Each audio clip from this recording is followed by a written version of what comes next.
Take it away, ladies. Welcome, Amber. Can we Hello. hear you? Can you hear me? Am I here? Yes. You Am are I really here. here on this beach with you? Wow. And I'm on YouTube. You I'll haven't been on behave, I YouTube promise. in forever. Very long. I haven't been anywhere in forever, so very I long know. time. We miss you. We miss you. I Yes, just want. I'll do my best to behave and keep the channel happy. I want to channel say members. hi to You have everybody. a little bit of an echo, Oz. Yeah, that would be me. Let me fix that. Hi, everybody. Boomer in the Thursday. background. Boomer in the background. We lost one of our cameras today, so we're guests are going to have to come in one at a time. So, there's Kevin. I see and Kevin. Kevin is here, so let's introduce Kevin Sandblom, Black Bear News. Ladies, take it away. You got it from here. Kevin's going to play you some music there, Chanda. Well, let's tell everybody what they're here for, because I just want to thank everybody who's coming in today. This is to help raise funds for me. Of course, I have small cell lung cancer. I was a smoker, and I'm one in five on the back of a cigarette pack. I'm only 50 years old, and I'm going to beat it. But I start chemo on Monday, and I just can't thank everybody enough. This weight that has been lifted off my shoulders by the amount of support from all of our friends and family has just been amazing. And I just thank everybody that's here today and all the work that everybody has put into getting this show ready today. Well, we're happy you're here, and we know you're tough as nails and are going to fight this with everything you got. And but it's it's got to have been a journey the last couple weeks, and we want to support you in the best way we can. I know I want to get your ass down to Mexico as soon as you're able to, and we've been collecting supplies. In fact, I have a bag in my kitchen of things that are going to your house. That people from all over the place have been like, oh, give this to Chanda, she needs this. And so the online support, and I mean, that's the crisis of healthcare in America, is we have to support each other. There is no safety net built in anymore. It's completely eroded. And as you and I have fought for so many years for healthcare, we still always find ourselves in these situations. And as you can tell, I'm sick as shit today.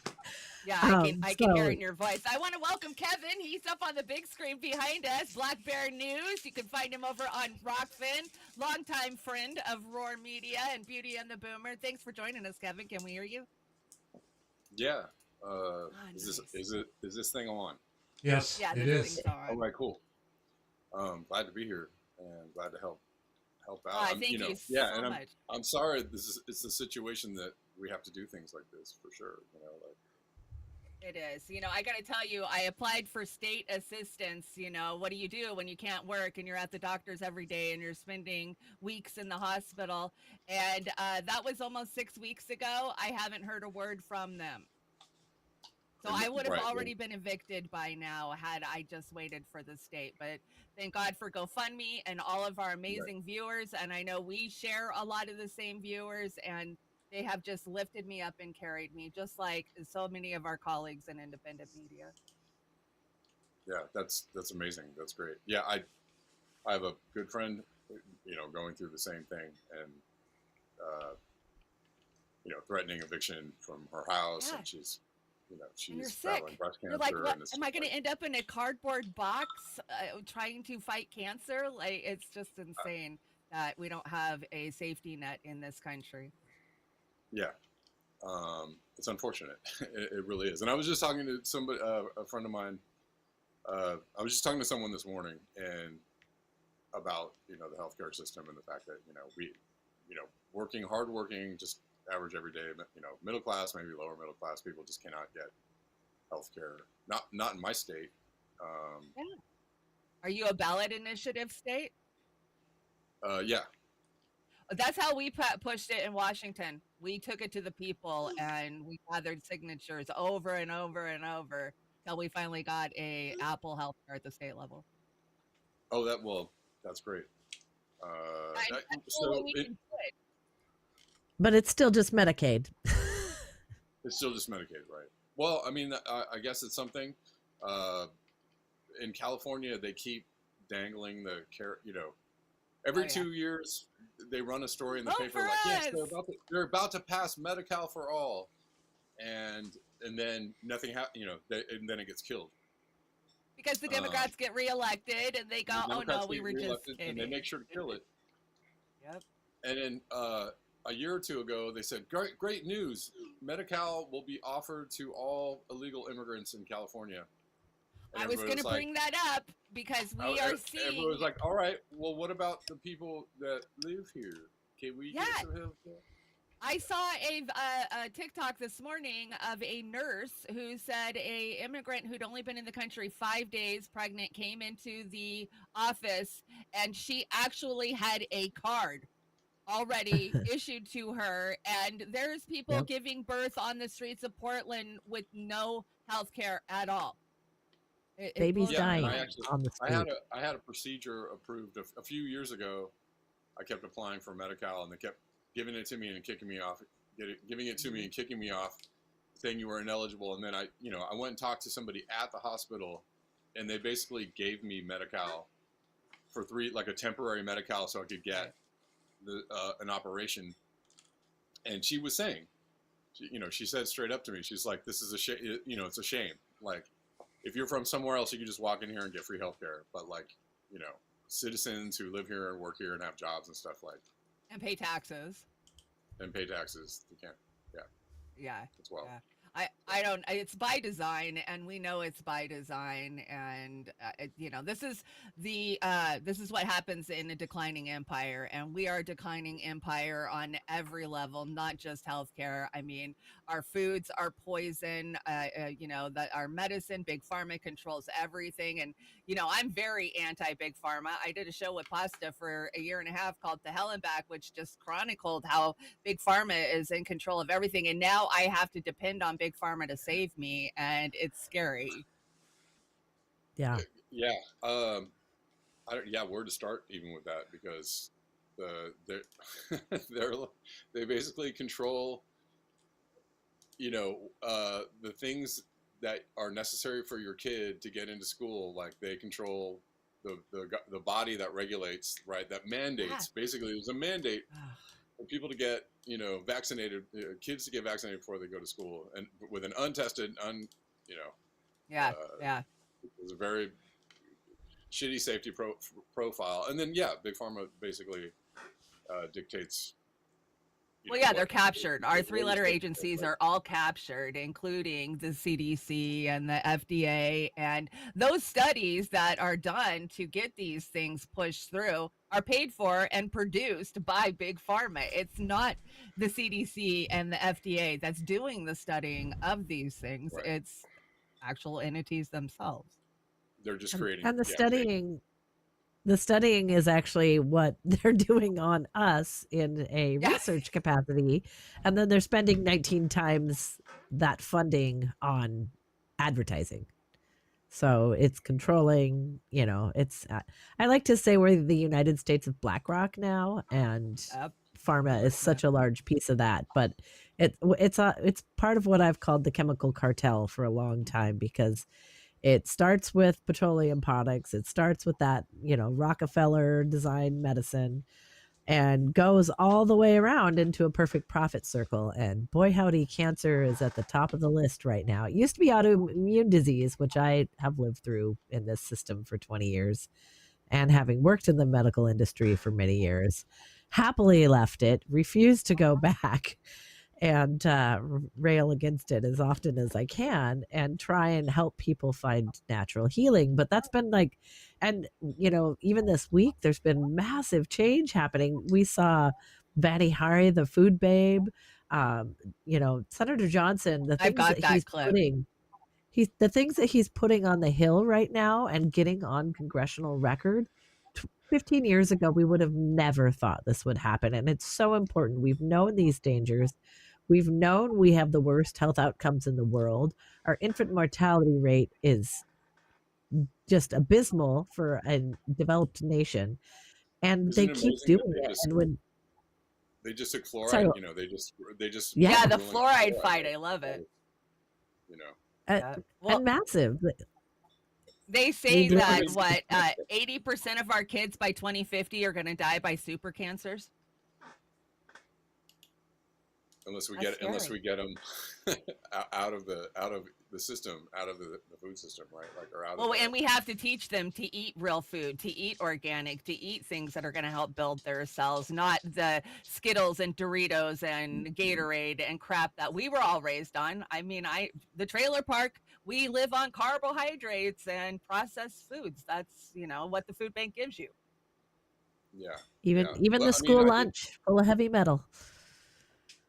right. Well, there was a big study years ago about what kids were getting fed at school, and they were saying that most of the behavioral problems that they were seeing with ADHD and whatever all the behavioral ADD, problems they were yeah. seeing, like most of them could be managed with diet, right? And then instead of giving kids Ritalin or whatever whatever mood suppression drugs, how about take all the sugar out of your diet, take all the processed foods out of your diet, like eat salads, uh, you know. That's a big thing for me. I've really had to change my diet in the last 5 weeks. Like cut the sugars, cut the carbs. I'm reading the back of every label, how much fiber is in it. Like Americans, we're not trained to do that. And our food pyramid that we were all raised on was paid for, by the big agriculture. And it's all lies. The seed oils, I'm so happy to see we finally have restaurants that are advertising seed oil free, because seed oils are, such a big problem for our health. Yeah, Yeah. yeah. Are you getting like uh I mean, where what do you, as far as like treatment and all that? I mean, like, I'm sure you're like going to the hospital and you have doctors and whatnot, but are you Oh, doing yeah. other? Are you getting other I like am. Of course, alternative I've like got Miss input? Amber King here with me, and I have a doctor in Mexico at the Stella Morris Clinic that I'm already working with, who's following my case, and the Bastar University Clinic over in Seattle. They're very holistic.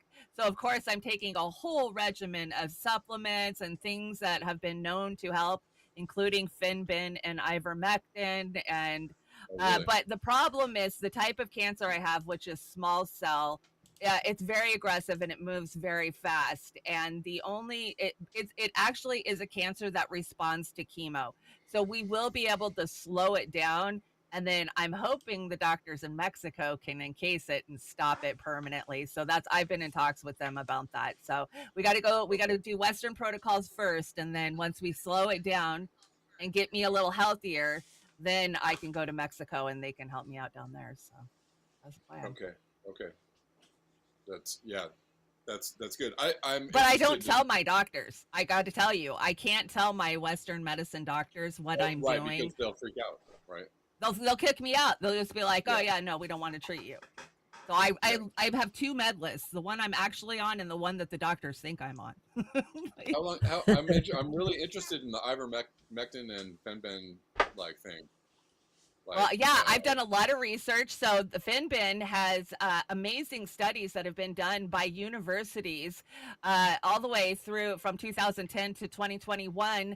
And right as COVID hit, of course, Big Pharma suppressed all of those studies and buried them so people wouldn't see the benefits. There's a lot of, oh no, Amber, wow, I have those kind cup of just Wow. problems broke. with coffee too. Can't get Your enough. handle just Particularly. fell off. That's Yeah. crazy. So yeah, Finbin has a very good record of helping people. I had to order it in Mumbai, India, in order to get not a animal grade, and not a knockoff, because there's a lot of scam knockoffs in the United States. But basically, in the U.S., it's pretty hard to find the real deal. But I got the real deal out of India, and I got a huge amount because I understand you have to stay on the Finbin pretty much for the rest of your life to keep the cancer at bay. Really? Yes. Yeah. It's interesting. I mean, I've just been hearing so much about it. Hmm. I mean, mostly, I've been hearing, kind of on the peripheries about the benefits of it, or people curing themselves with it, or whatever. But then Yeah. you also have other people that are skeptical of it, of the whole I'm throwing idea. everything at it. You know, what do I got to lose? If it makes me sick, okay, I'll stop taking something. But if somebody says it's the only thing I got told that bitter almond seed or bitter apricot seeds would help. And I backed off those because they're full of cyanide, and I probably not want to Right. damage my liver. But so you have to do your research because big pharma is taking over, and Google is no help. You go Google some of this stuff, the first 10 things that pop up on Google are all big pharma ads. And so you've got to dig deep. You got to get pages in, and you got to use other browsers to find the studies and the information and communities. Right. You know, we've learned this in independent media. You want to know what's going on, we go talk to each other, you know, hit the streets, talk to people.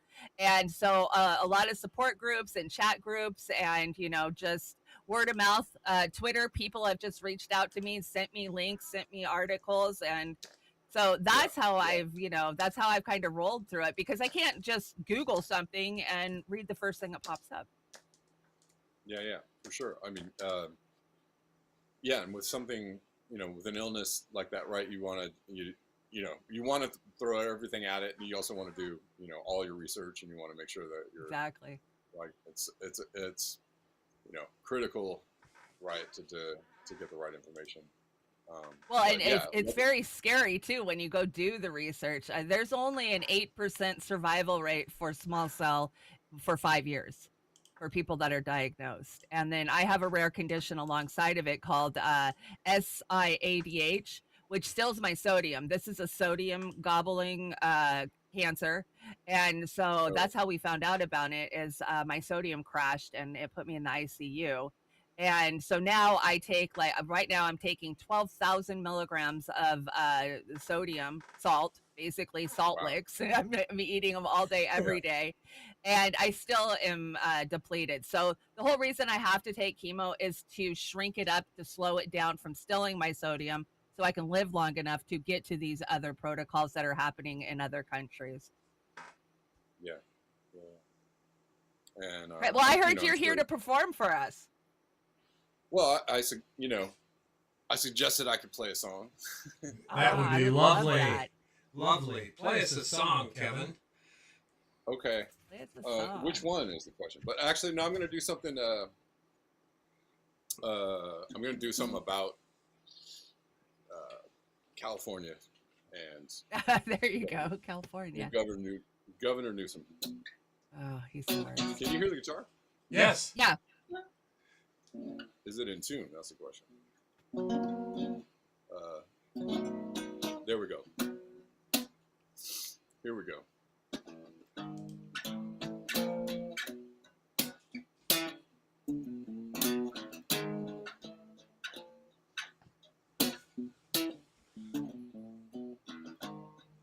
Oh, Gavin, you son of a bitch.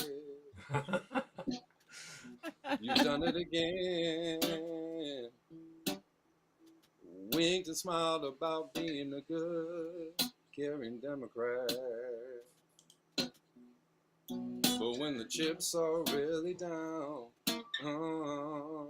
it's down with the people. Still no Medi-Cal for all. And more drilling for oil, and more plunder of the state coffers. Where did the money go? Oh, where did the surplus go? It happened so quick, yeah, in just a few natural disasters, and there's no more money for schools. Oh, you think that we're fools for wanting you to help with basic needs. Oh, fools indeed. Fools indeed. Hey, and then Oregon helped show the way. and that there's no place for the homeless to stay. Now California wants to join in. Let's make the homeless homeless again. Tear down those tents, pack up your stuff. He's had enough. Now this is campaign slogan tough. Yeah, let's make the homeless homeless again. But where will they go? Who really cares? Who really knows?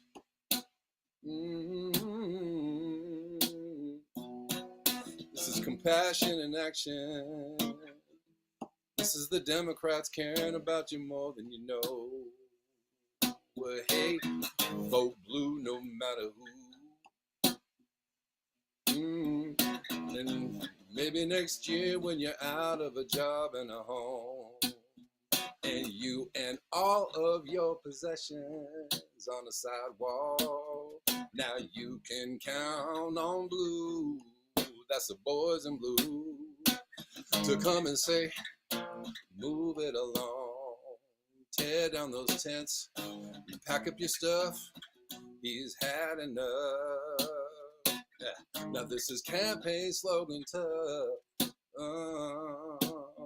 Let's make the homeless homeless again. We've got a mandate from the state, yeah, to make the homeless homeless again. Oh,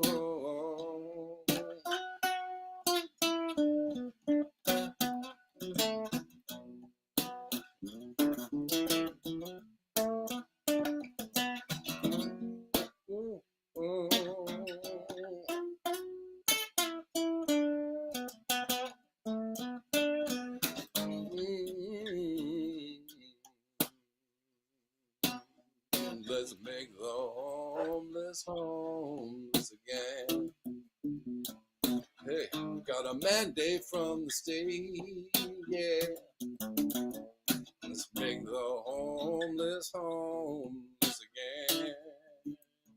Now this is campaign slogan tough, yeah, yeah. Let's make the homeless homeless again.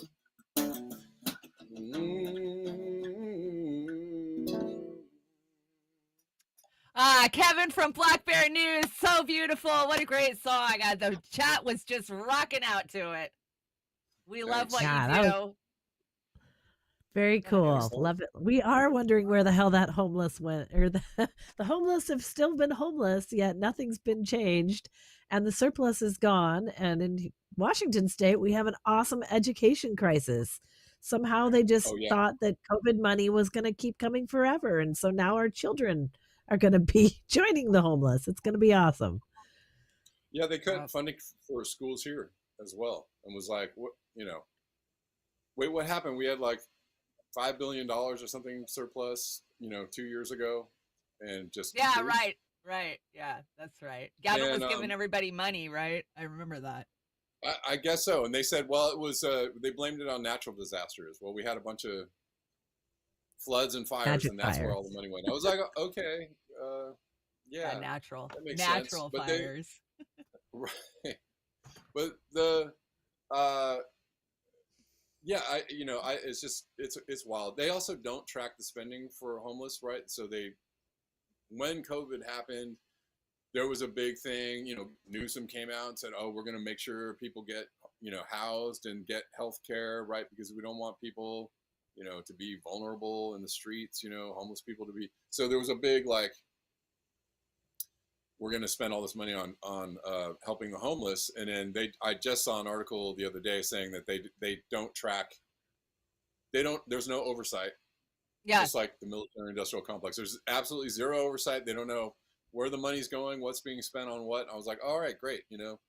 Just another. That's pretty standard, because When I first joined the local Democrats in 2016, we formed a commission to go look at, because our local community had been given $10 million to work on homelessness. And we went and we started talking to our local shelters. How much money are they getting? And isn't it funny? One of the CEOs of our local shelter resigned and disappeared, fell off, and nobody could explain to us where $10 million had went in our community. It's But you know, yeah, I don't no know. oversight. The more I like,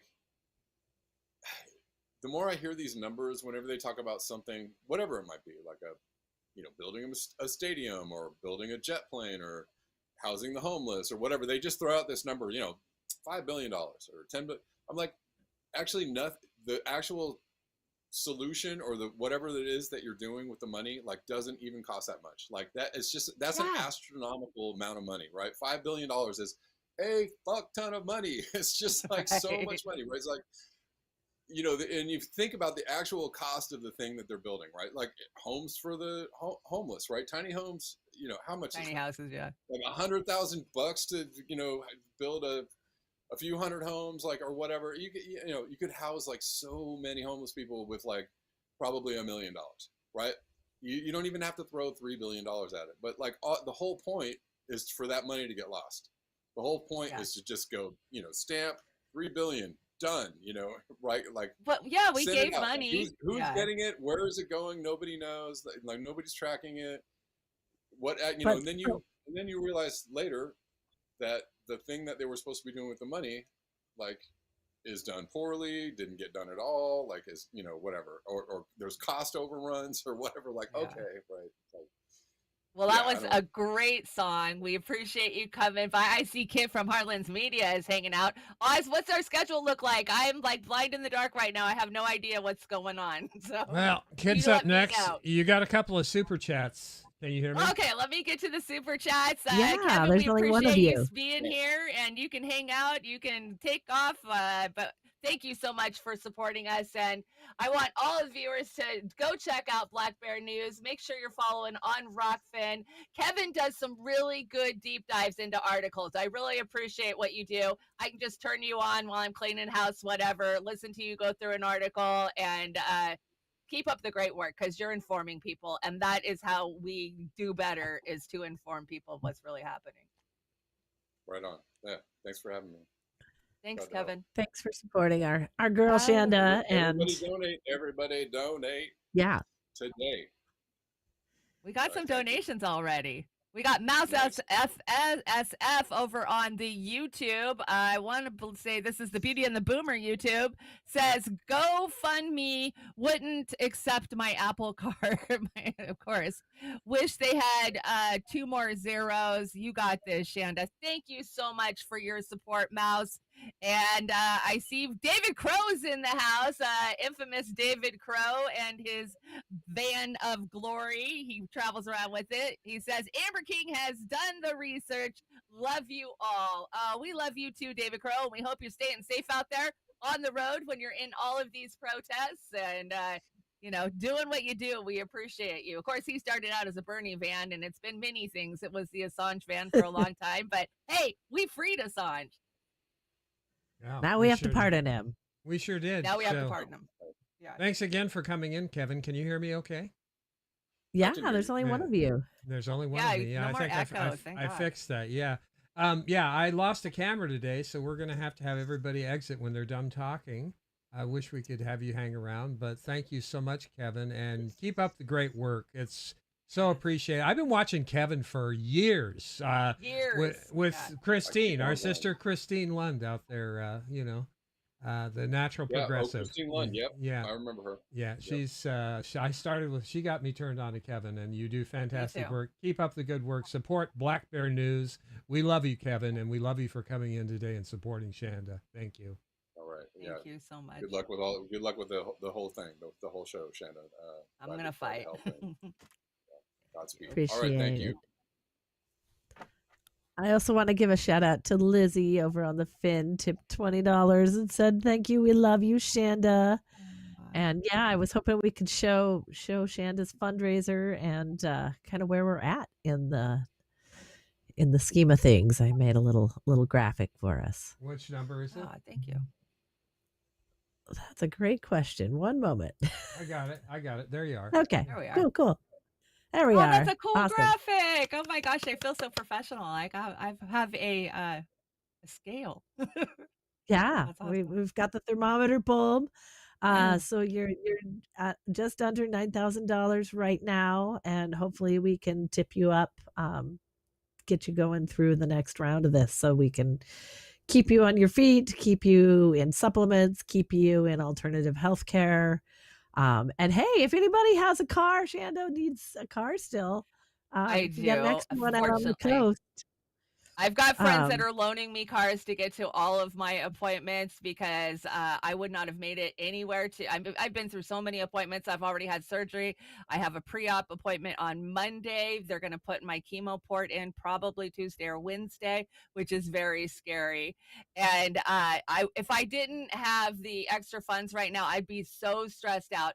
But really, a lot of these funds are going to go not just to my living expenses, but I'm looking at a clinical study at Stanford where they're doing targeted radiation. I figure, why have them nuke my whole body when we can just target it? And I think I might fit into that clinical study. So a lot of this will go to getting me to Mexico, getting us to Mexico, getting me to California for the Stanford studies. And that's why we're asking such a high amount. Because I feel like, oh my God, that's insane. But ultimately, it's I'm going to really be fighting not. this for a while. Yeah, I this is just the starting gate now. So I'm going to Yeah. lose my And hair very shortly, and I'm scared of that. But Jody you know. I Havel mean, with a super chat for $19.99. Thank you so much, Jody, we really Jody, appreciate it. Thank you. you sincerely. We have our guest ready, and I'm going to flip him over. Yay. Who is this guy? Flip him over, but he doesn't wear pants, so don't flip him over. Hello. Can you hear me? Because we did do an audio check, and I know for some reason I seem to be a little choppy, but can you hear me loud and clear? Yeah, we sound hear you great. good. Sounds Okay, great. Absolutely fantastic. Because yes, we had to do a lot of audio and video check, but it's so good to see. First of all, Chanda, on behalf of everyone here at Hard Lens Media, we send you our love, our support, and you're gonna knock this bastard out because, God damn it, you came through for me in January, and I know some people who got hurt with cancer, and left hook, right hook. I'm sorry. That's all I And can do, man. It's all I know to do. Like when I first found out, I lost my shit. Like I went mental for like a week. And I think some of that was me being sick. But then I was like, wait a minute, I'm the toughest fucking person I know. I raised 3 kids on minimum wage in a fucking trailer park with an opiate addiction, and I conquered it. I can beat this, and I freaking will. So I'm just staying in that mentality. I can't let myself think of anything else. You start thinking about like, oh, I've got to take care of my fares. What if something does happen to me? I should have money for my final expenses, and who gets my stuff, and stuff like that. And I'm like, I can't even let myself go there. So I'm just not. And Yeah. that's the only way I know to go forward. And yeah, Yeah. The things that happened to Hardlands Media, Kit, we're truly Yeah. sorry. Well, I mean, yeah. it could have happened to any of us. We'll just we'll just move on from that because right now Yeah. the focus is on you and how we help you win. Because if you can win, it brings hope to me, and it should bring hope to everybody else. And I promised myself I wouldn't cry. It's just this whole year's been so insane, and with everything that's happening, you are a good and honest person, and I'm just happy to contribute to this live stream in any which way I can. And I've shared on my social media, and I want everyone to know that please, if you can, just $1 can go a million miles, and just you're gonna win. You're gonna knock this bastard out. I want to tell people Heartlands Media is on every morning, normally before I go live. What time do you go live? Like 7 Pacific Standard Time? We go. The correct time is 9 a.m. Central Standard Time, Chicago time, Which is the 7. best time there is. You're right. And that's the first time I ever met you was in Chicago at the People Mhm. Summit in 2017. You were, I wasn't Ah, even really looking at being media yet. We were all there because we were progressives who were fighting for yes. Bernie Sanders, even though the Democrats had already robbed The him cuck. and he failed to call them out, right? The cuck. I Mhm. was there with Draft Bernie and we started a ruckus at that event because we wanted Bernie to leave the Democrats and join Draft Bernie to start our own party, which he still had the momentum for. Don't you agree? We have some Look, pictures of that actually. yeah. So what I remember of the People Summit in 2017, geez, me and Daniel were like, really green. You were, we were you fresh were. out the water. But I knew who you Short hair were. I too. had watched you. Yeah, I had watched you Yeah, though, so I knew who you were. yeah, we were actually on radio during that time. So it was before we That's actually right. even got onto YouTube. So we were on Q4 radio and we did a show every Saturday. And I'll never forget all the times I had to, book guests and everything else. And me and Daniel, like, we were really dedicated to cover the event. And I think that's when we also got our first official press passes. And Yeah. then and then we were like, hey, let's go to the People Summit.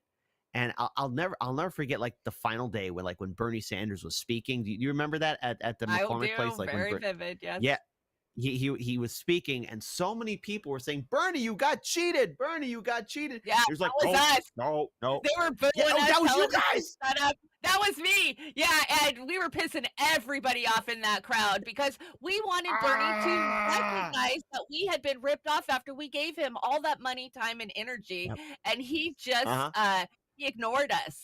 Like we were nothing, and really that was an eye Yeah, opener for me because even though the Democrats had ripped us off, and I mean, because it was yeah, what June of 2017 at that point, and we weren't going to yeah. It get was a new 2017. party.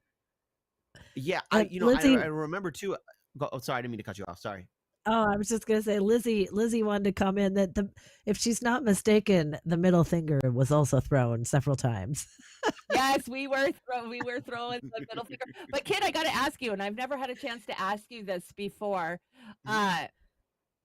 Uh, um, do you remember the food that was there and the Yeah. how much it was there, it was insane how much money got spent on that, and we can't deny that that was Soros money. I mean, I was questioning the whole time. It was catered, we had food that was brought Yeah. in from everywhere, like, and it was only Hmm. $100 for the whole weekend or something. I mean, it was Yeah. mind-blowing, the money that got. It was very questionable. Like, I look back on There it was now, there. and it was sheep herding. They were just trying to herd us back into the Democratic Party with that event. Yeah, no, it was fancy treats. They had like sandwiches, they had sodas, bottled water, candy bars, potato chips, and fresh fruits and vegetables too. I mean, it was catered up the wazoo. Yeah. I remember that, and I was like, hey Dan, at least get some free food. But I mean, it was still nonetheless very odd on how. But it was also. Do you remember how unorganized it was? Because you were Yes. looking to go to an event and like they would combine events together. Because I remember one time, me and Daniel were like, "Well, wait, Bernie Sanders' wife was going to be speaking, then Nina Turner, and they're all going to be speaking at these different locations, and then they put them all in one spot." And Daniel's looking at me like, "Kid, what's going on with the roster?" And I was like, "Dan, I think they're just shooting by the hip. I think they're just putting everything all together." And so so then like Daniel just ripped it apart. So like then we because we had a whole schedule of what we were going to cover, Yeah. but anything that was in that pamphlet wasn't by that pamphlet. Like times were switched around and nobody knew. Even that I think their quasi online service wasn't even working right either. I mean, I at know. least that's what It I was remember. just the craziest event. I got drunk with Nomiki Konst and Anoya Change. Ooh. Oh, Yeah. really? Ooh. I did. And yeah, it really was just so telling though. I mean, everybody who was in the so-called progressive movement was there at the time, Amy Yeah. Goodman and Naomi Klein, and it was just really crazy. I remember see now here's the thing. I met only Nomiki once, and it was at the DSA convention in Chicago at the University of Chicago. University of Chicago, I guess UIC, University of Illinois at Chicago, and she was on the phone, and I just remember her yelling at somebody at the other end. That's it. Like that's my run-in with Nomiki. Like we were in the press area, and I don't know, man, but she was giving somebody a piece of her mind. I wanted to say hi, Nomiki. It was like, you know what? You seem a little bit angry. I'm gonna leave you alone. Well, she sure showed her true colors, didn't she? She ended up being a shill for the DNC. Of course, remember, she was on that committee that kind of investigated the DNC's hacking and fraud of 2016. And they were going to give suggestions to the DNC on how to not do that again. I mean, what a joke. Remember, they cut the super delegates down by like 5 or some shit and then fed it to the progressives like Change. And so many took it and fell for it. And if you bulked any of that, you got browbeat down. And I'm so glad to see the corner of independent media that didn't take that crap. They didn't know we're not, this didn't change anything. Hey, can we do an update here on the fundraising? We got a couple of nice donations. We have over on the GoFundMe, we have Anna Maris dropped a nice donation. Thank you so much, Anna. You've been so supportive. Natalie Williams, another wonderful donation. And Kamshwari Kate, another donation. And I've got to point out, all of these people have been donating all along, and they are making today successful. Thank you so much. Do you have the super chats? I do have the super chats. Jody Havel, she stopped by. Did I get that one? Jax Page, we love you, Shanda. Thank you so much. Let's see who else. As we should. Mack. Yes, we love Jax Page. Charlie Max hanging out too. Good to see you, Charlie. This is from KX Max and Cynic Girl. Fill your chat with love for Shanda. Thank you, and love to you, both of you, Cynic Girl and Charlie. You guys do great.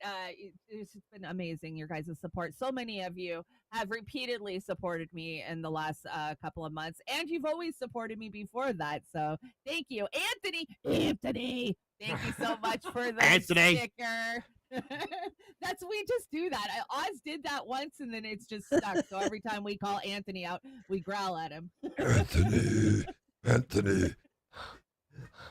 Awesome. Well, you will answer. Make it so I have to work and keep upping the funds on our little thermometer so we can get her past the next mark. Let's do it, guys. So share it out. Hit the like. Share out the link. Hardlands Media's in the house. And look, I've known some people who faced off against cancer, and I have had family members who dealt with variations of cancer before. And I have somebody close to me right now that is battling as well. And the thing is, folks, this is an uphill fight. Now, this is another reason why we need to have Medicare for all. This is the reason why we need to change our healthcare system. This is why we need to fix things. Because think of all the loved ones that we have lost, all the people that we know. Now, they're not here with us, but we have to fight. See, now I'm trying not to cry here. Oh my God, Chanda. Did you pay off my roommate, the ninja who likes to cut onions? But we got to fight, all right? You're a sentimental guy, Kit. That's what we love about you. Yeah, let's get Pasta in here and have a cry fest with the two of you guys, okay? Oh, God. Yeah, exactly. That's what we love, you guys. You have empathy. You understand the hurting of other people. And I think that's what makes so many in independent media so good, is that they are truly fighting for other people. Kit, I know that about you, especially with a lot of the in-depth local reporting that you and Daniel have done in Chicago, about how poisoned people are, the water, the food. You do a great job of covering that. And so does Miss Amber King. I wouldn't know half the stuff I know now if it wasn't for Sister Amber. She brought me to the water when it came to the chemical cartel. Well, I want to say this. When we started in 2017 on the streets with just a Galaxy S7 cell phone, I had no idea of the journey that I would go down. Right? A lot of bumps, a lot of roadblocks, but also meeting many wonderful, beautiful people. And I have to say, you are one of these dauntless few, one of the fighters. And that's why when you helped us way back earlier this year, when you tweeted out like, hey, get back, we want Hardlands Media back, Yes, that meant a lot. And I remember Oh, who my thanks. friends are. So if you're hurting, we do too. then you better goddamn believe I'm going to come after you and help you out too, because Aw, I thank cannot you. stand by this. And you know, just I'm tired of losing good people, and you're going to knock this thing out. You already told us how strong you are, and I have to say I've seen strong people, and you're one of them. So left to That's right, great. that's what I'm gonna Kit, do. while you're in here, we've got a testimonial for Chanda, and I'd like you to hear this. Ooh, let's hear It's it. Aw. we don't know who this is from. We've never heard of this guy. His name is Indy from INN News, Oh, and he has a testimonial for Sister Shanda that he wanted to send in because he couldn't be here today. So here we go. Thanks, Andy. Let's hear it. Hi, Shanda, and hi, everybody. It's Indy from INN, of course. Sorry I couldn't be there today live. I really wish I could have been, but I wanted to be here to, first of all, say fuck cancer. We love you. Right. We're going to be here to support you. We're going to do everything we can to get you through this. And we know that you're going to beat it, and we're going to be there on the other side once you do, and we're going to say fuck cancer. We beat it. You know, you've had such an impact on so many people, and Oh, again, I just wanted to be here to share my support. Of course, you know, you're certainly deserving of an Indie Media Award. You and Oz for Beauty and the Boomer, and for Roar Media, and all of the fight that you've done for independent media, for freeing Julian Assange, for awareness when it comes to vaccines, and when it comes to all of the health risks that are out there right now. And you know, of course, now we're all now having to suffer through that together, and you're dealing with it. And wow. Again, we're gonna be here for you, and we'll be here to support you. We'll be watching Trailer Park Pundit, of course, and we're gonna stay strong, and we'll be here. Thank God for Oz. You know, Yes. Oz has been tremendous, and we all love him, and we know he's gonna be there and strong for you, as well as Amber and the rest of the Roar family. The fantastic people who I know have been so strong and will continue to be strong for you. So just again want to pass along my best wishes, my prayers, and you know, we're gonna continue to fight this together. I'm not going anywhere. We're all gonna do this together, and we're here for you. And we love you, Shanda. Take care, everyone. I am so moved. That was so beautiful. Thank you That was so much, beautiful. Indy. And I've told myself I'm not gonna cry through this whole entire stream, because if I start, Oh, I'm not don't gonna you do stop. that. Don't you dare. I'm not gonna do Don't it. you I'm not dare. gonna do it. Oh my gosh. You know, it's so rewarding to have your colleagues recognize your work. And by receiving the Indie Media Award, it blew my mind. And like Kit just said, you start out with a cell phone talking to 5 people, and you don't know Yeah. that where this road is going to take you. And I was just a woman in a trailer park with no voice, who looked around and saw how fucked up the world was that I was leaving to my kids and my grandkids. And I had to start screaming about it. And I think that fate has brought me to this moment, because I would have never known all of the amazing people. Like you said, I have interviewed Chris Hedges. I met Julian Assange's family. Like, the things that I have done in the last 10 years, I couldn't even have fathomed doing when I was working at the local gas station selling beer and cigarettes to my community. And I just, hey. I thank so many of my colleagues for all of their support, and all of the viewers. The viewers make this possible. You guys, truly independent media is supported by you. So, you know, in the mornings Greatness. when we're on our shows and we're asking, you know, hey, can you send us $1? Can you send us $5? That money is keeping us going to the next show, and has kept us Yes. in this game for all these years. It's you that keeps us going. So I can't thank everybody enough. And I'm just going to say thank you a billion times during this stream, because there is no other words I can use. And I thank you so much, Kit, for giving us your time and being here Oh. to support me. And, we have nothing but love for Heartlands Media. Oh no, is my time almost up? Because I do want No, to I read don't and know. share Oz something is with the you. ringmaster. No, go ahead. Yeah, Oz is the the ringmaster. timekeeper. But Yeah, please, if I may. you got 8 minutes. 8 minutes, then 8 good. minutes. All right. Now I'm trying not to cry for this one, but this is a poem about and this is not written by me, but I was looking all over to find something motivating, okay? Okay. And you are going to knock out cancer. And this is from a person who says how their sister is bravely battling breast cancer, right? But I think it's very apropos about cancer as a whole. So everybody in the chat, and that's why I'm taking over the show for one quick second. I better see F cancer in the chat as I read this. It's called I Am Strong. Not to cry.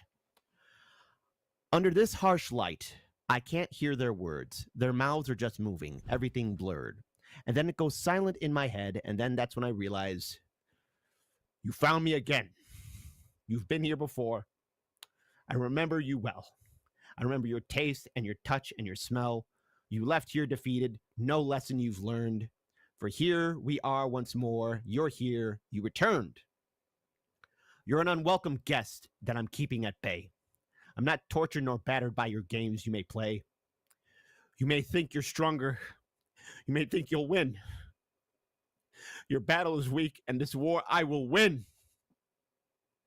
So maybe you'll change me the way I look, but you won't make me weak from the things that you took.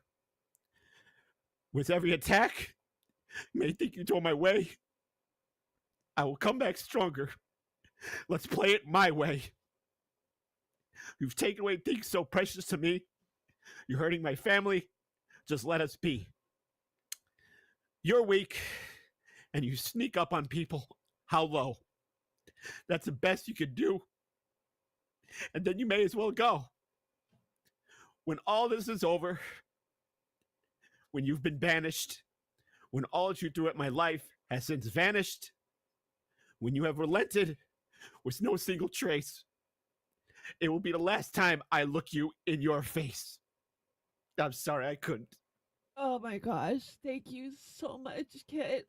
I so resonate with that because that's how I feel. It's stuck up on me and it's hurting everybody that I love. And that's what kills me most is that I can't stop it from hurting them. Thank you. And I will look it in the face. I didn't write it though. I'm not I know. I'm not the writer of it. I'm not the writer of it. That's not my work. That's not my work. And I'm sorry. I didn't mean to make you. You know what? Hey, I didn't mean to make you cry. I knew I'd cry today. I knew I'd cry today. I knew I would. So, yeah. Well, the sentiment is exactly you're gonna win this, where okay? I'm at, so thank you.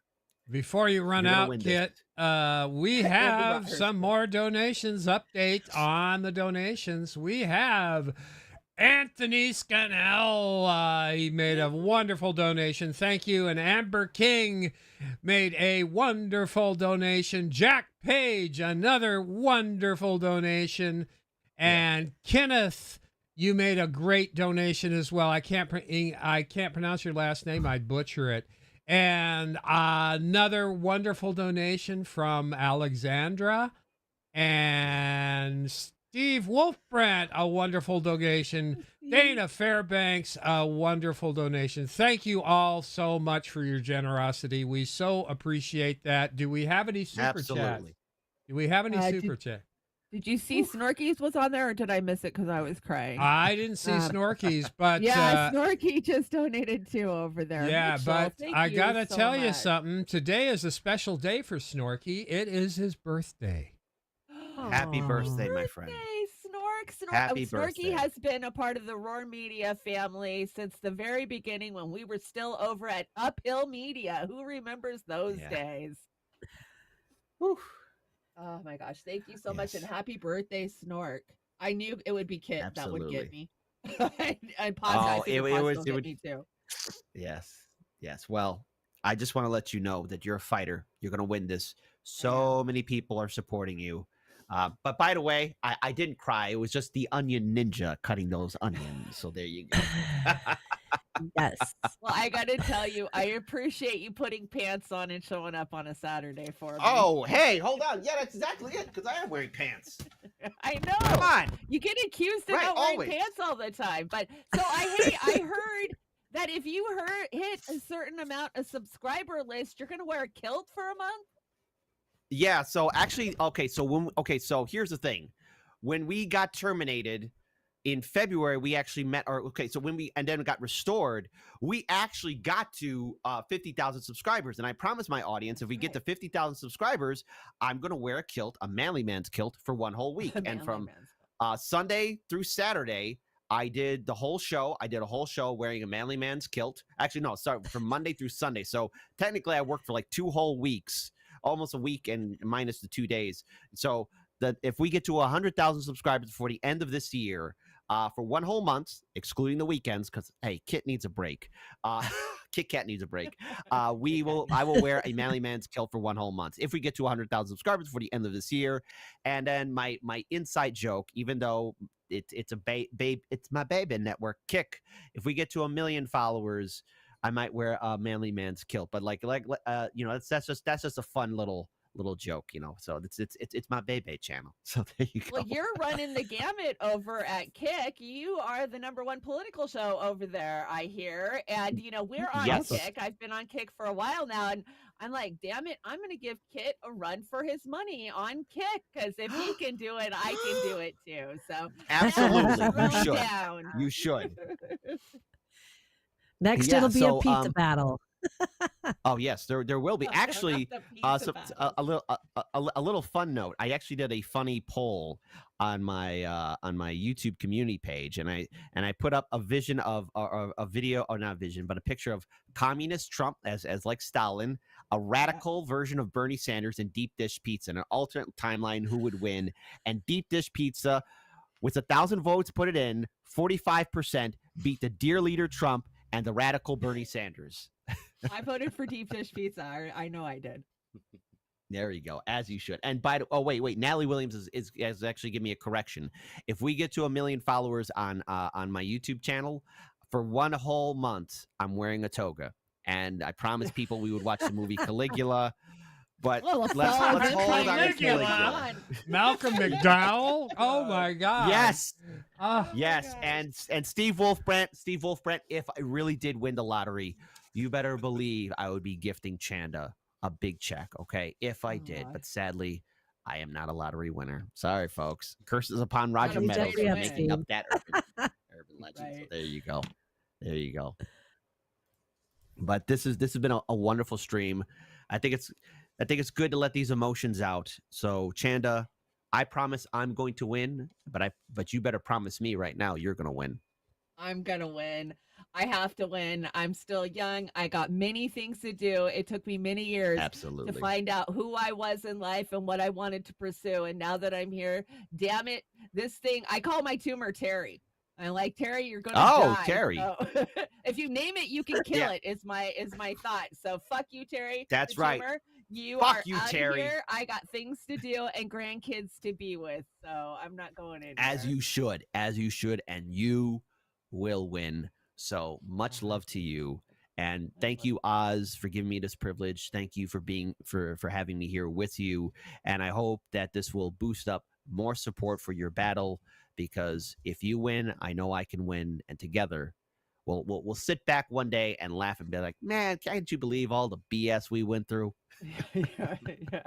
We will. Well, you hang in there. Thank you so much for joining us. Let's talk to Oz, see where we're at. Time-wise, what's going on, Oz? We are Do right I hit the end button?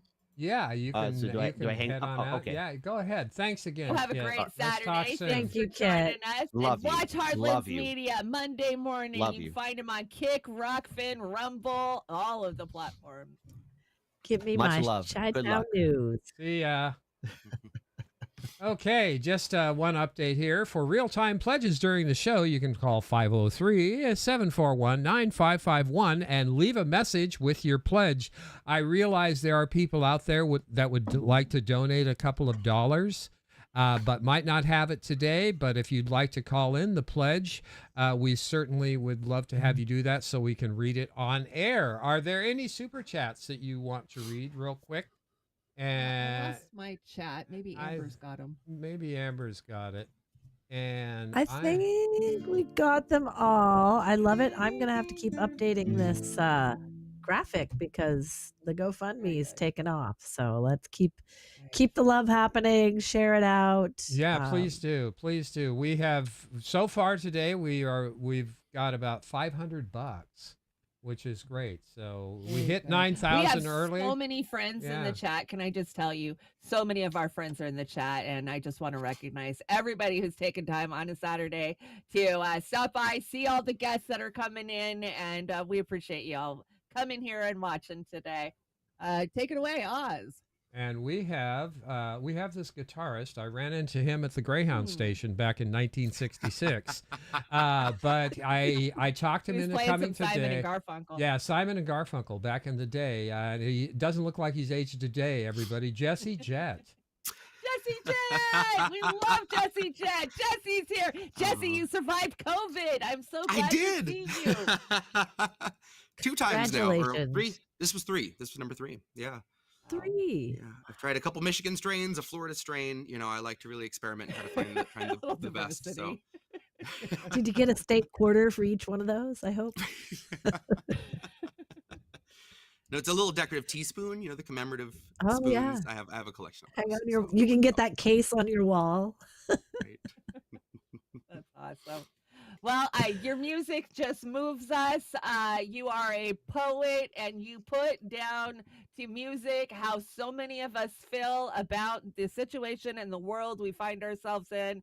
And please, Jesse, you are on what? Bandcamp's a good place to follow you. Spotify. Yeah, Tell everybody how to follow you. Bandcamp is probably the best. Everything's free on there, as it should be. I know, I love it. And there's a couple things that aren't on Spotify or anywhere else that are on Bandcamp, like my doo-wop album, The Geiger Age. So if you're in a 50s nuclear doo-wop mood, Bandcamp's the only Oh my place gosh, to I gotta satisfy check it out. that urge. But yeah, none Spotify, iTunes, really anywhere else, but Bandcamp has all the lyrics and everything's free in perpetuity. So.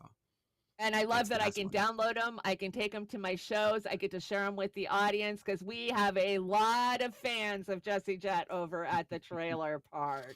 I got to tell you. And they clamor every time I bring something from Jesse. You are so beloved in this community. thank Let you. me tell you. You Same. are a rock god.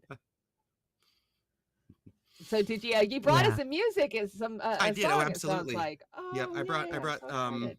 I brought the special weapon, and I got a little trick up my sleeve too. I got a little help I'm going to call in for the second half of this set. But Okay. but before I do, I wanted to Awesome. do a few songs that I know you've helped plug before when Black Site came out. So Yes, I love Black Site. I still listen we're to it gonna- to this day. I've I really do dragged my too, feet all on the the time. next one. Like everything's written for it. I've just got to get it recorded, and that's a whole different mindset to switch into. But Yeah, um, Recording. but yeah, I really hope the definitely.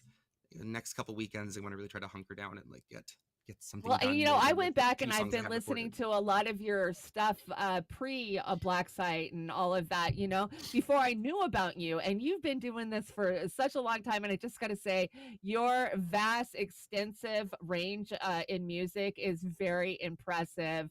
You know, Thank you. you have so many styles that you incorporate into your music. And I really appreciate that because we were that generation that kind of grew up sandwiched between the doo-woppers and Frank Sinatra, and then you had the classic rock in the 70s, and then of course the 80s, Mhm. and then you started having some hip hop in there in the 90s, Yeah.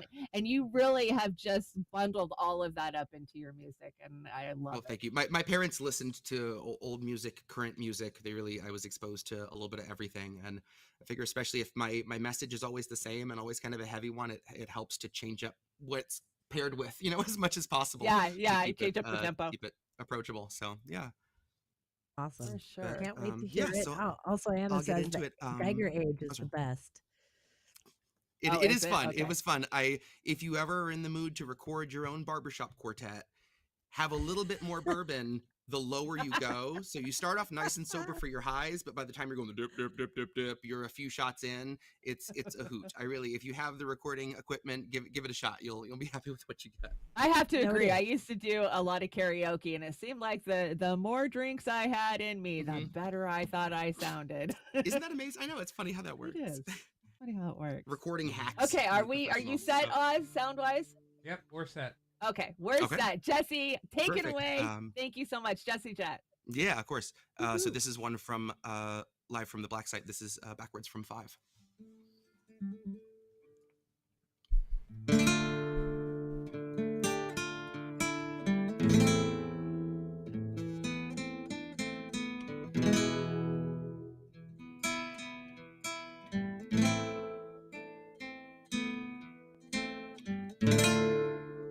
Maybe that's how it goes. We won't open our eyes, so we're the last ones to know. We're the last ones alive. Kept our enemies close. Wondered why we don't thrive, while we're grasping at ghosts. Counting backwards from 5. Counting backwards from 5. Counting backwards. Count back from 5. The theater on fire. The cast on strike. Studio stock starts taking a dive. The contract's tossed and it's gone with the tide. Heads and execs say our hands are tied. We can't pump this dreck and treat you right. But what do you expect from the industry type who survive by the leeching of bodies and minds? From those who original thoughts never seem to find. So they're gonna reboot ALF before your wages rise. But it gives cause to pause and reflect on the times. If we're losing control of the fools and the mimes, when all those obedient actors who grew their careers by averting their eyes are now holding the line, right along with the authors of countless scripts that strengthen the hand of the corporate grip, squeezing our throats till we take the pen and we accept and consent to the corporate drip. Till you're all up to date on your pharma du jour. Till you got a healthy support for the war on your lips. And now you know that the advertisers need more than a rerun summer full of flashback clips. Enter the scans from the year before, all the days of de-aging and mapping the face. The hours of actors recording their voices are links in the chains that will bind them in place. And now all of those shows are so easy to make. Once you got a drone you control that needs no break, it can bend, it can break, and it's cheaply replaced, and if up-to-date films all in one take. And those studios bank on us doing our duty, unhinging our jaws and digesting the fakes. Cause they know that we'll love how synthetic it tastes. Watch as they edit your features without any trace. Not that there's anything you could do anyway. Watch as they show you a movie of you saying shit you would never say. Dystopia boldly accelerates. Maybe you're only a mold, something to fill with a clone, something that Elon would celebrate. Something they own, something they program and code, something that's woefully able to know it's exanimate. Cause it doesn't feel touch over top of the laminate. You will not feel an emotion, but they will not scan and examine it. You and the other consumer contaminants fed on the federal diet of Kiev, Havana, and Tiananmen. I cannot be the only one weighing the pros of abandonment. No, I can't be the only one weighing the pros of abandonment. Where did you think we'd go? Love, there's nowhere to lie. I guess it's not who you know. More it's what you can hide. Like we're chained to the floor, and they're streaming us alive while we're watching the war. Counting backwards from 5. Counting backwards from 5. Counting backwards from 5. and that's backwards from 5. I lost Wow. your audio, Shanda. Oh yeah, I think you're muted. I muted so I could blow my nose because I'm You're always back. crying. I love that song. You know, I love that song. That album was so great, and that's one of my all-time. There's so many good songs on Black Site. So, yeah, thank you, Jesse, so much for Yeah, bringing absolutely. that. And I've got a your couple world of tour. yeah, yeah. You need to do a world tour, definitely. I've got a couple That of runs into money, let me donations tell to you. shout out. I know. Yeah, we Nice. need that. We definitely need some funding, and you don't want to get it from P. Diddy. Let's see. Jesse or Charlie Max says, Jesse freaking jet fire. Yes, definitely. Love you, Charlie. And shout out to Denver Attaway over on the Rokfin that gave a donation. We have a lot of people watching, and I love that our supporters, they are, your viewers, our viewers, INN viewers, Heartlands Media. They just, they cross over so well. We have so Yeah. many people that know all of us, and it makes us such a family. I know it Our, really is. Oh, sorry. Go ahead, Alice. Our executive producer just left a very generous donation over on your GoFundMe again, Shanda. Oh, Linda, thank you so much, Linda. Linda. So kind of you. Thank you so much. Go ahead, I Jesse. had someone ask me we at have a work the couple other day more, if I've Yeah. ever ahead, seen Jesse. a therapist, and I said like no, but to be fair, every couple weeks I get to sit down with like 30 or so really close friends that totally understand the world we're in, and like all the reasons I have anxiety and depression, they do for the same reasons, and it's the most cathartic thing. Like I've never done therapy, but it would be hard for it to top that, I know a lot of people that have cycled through a lot of therapists before they found someone that like they felt meshed with them, and even then they were afraid to bring up politics, and we all managed to connect on that first, and I feel like that's when you develop some of the closest friendships. So yeah, some of the people in the chat here are people that I really would consider lifelong friends, and you're absolutely among them, and we're just I don't think I have to tell everyone how lucky we are, but it's definitely not lost on me, so thank you guys. Thank you. Is Amber muted? I think So- Amber's muted. Oh, I think so. The mute's contagious. Yep. Yeah, sometimes our audios are kind of fading in and out. She might have to go out and come back in. Yeah, she goes 1 minute. I'll be right back. I'll be right back. She's going to log out, log back in. Yeah, running a studio the way we are, I got to shout Oz out.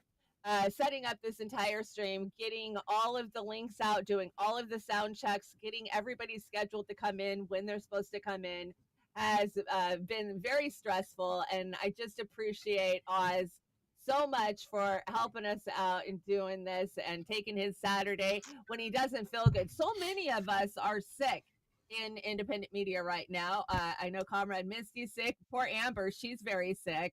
And you've been so sick, I just appreciate everybody, including Oz. So thank you so much to the man behind the curtain on the ones and twos making this possible.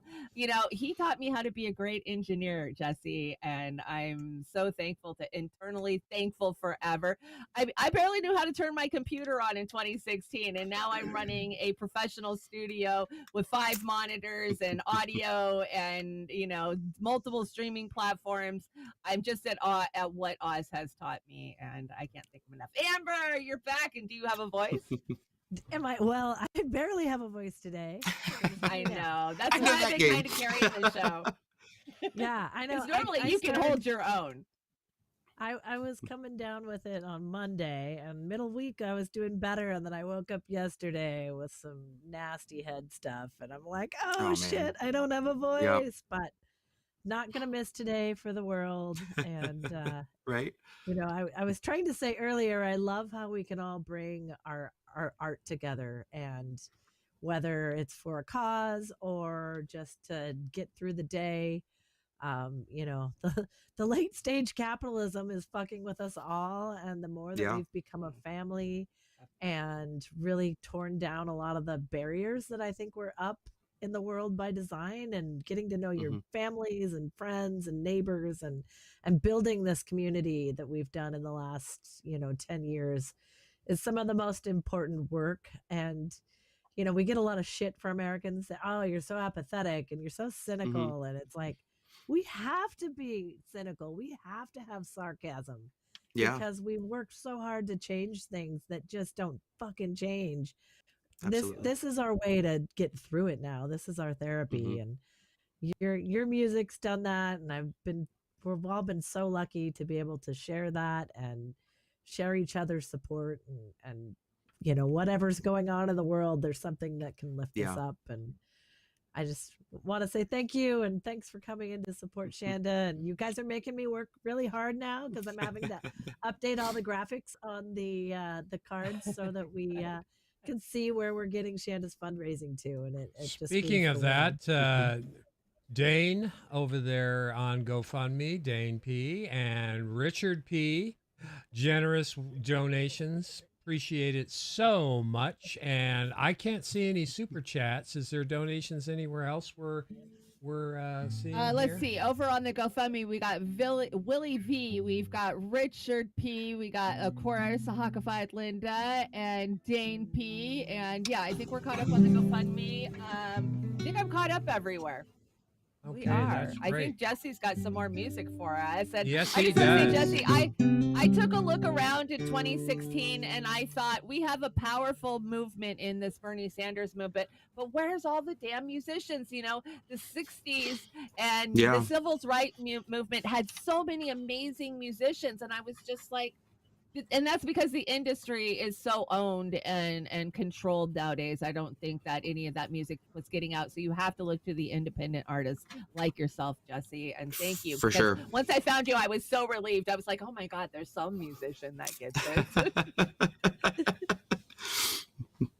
Yeah, that was one thing when I started making this music. I started looking around and like, there are people that do political music, but they're underground and they're kept underground for a reason. There's such a gag on anyone above a certain tier of stardom. You know, once you get fame, it comes with a muzzle. So Absolutely. well, I'm so gonna do you got another song for one us? more little topical number, and then bring in a little secret weapon. Okay. I wanted to end the political stuff with something a positive note, and I don't have a whole lot of them. You know, bleak is kind of the It's hard. Yeah. the staple diet of my lyrics, but this song definitely, I heard that laugh. This song ends with a positive, hopeful note, in that, like, at a certain point, and I think we're seeing it now more than ever, people start getting mad, and eventually they get mad at the right people, you know, and enough people being angry about their situation is what it's going to take. Nothing's going to change before everyone's fed up. So with that in mind, this song is called Powerless. Wow, we feel so powerless.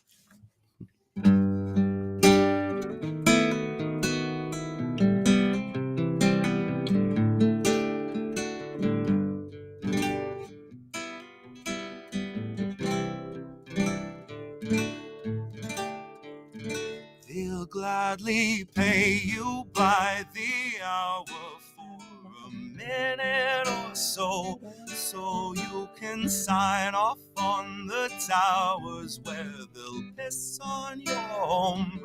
And if you feel like you're just powerless to answer them no, it's 'cause you are.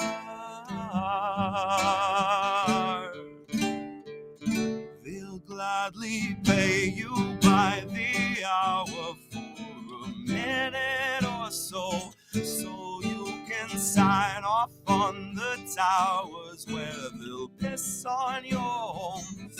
And if you feel like you're just powerless to answer them no, it's 'cause you are. It's 'cause you are.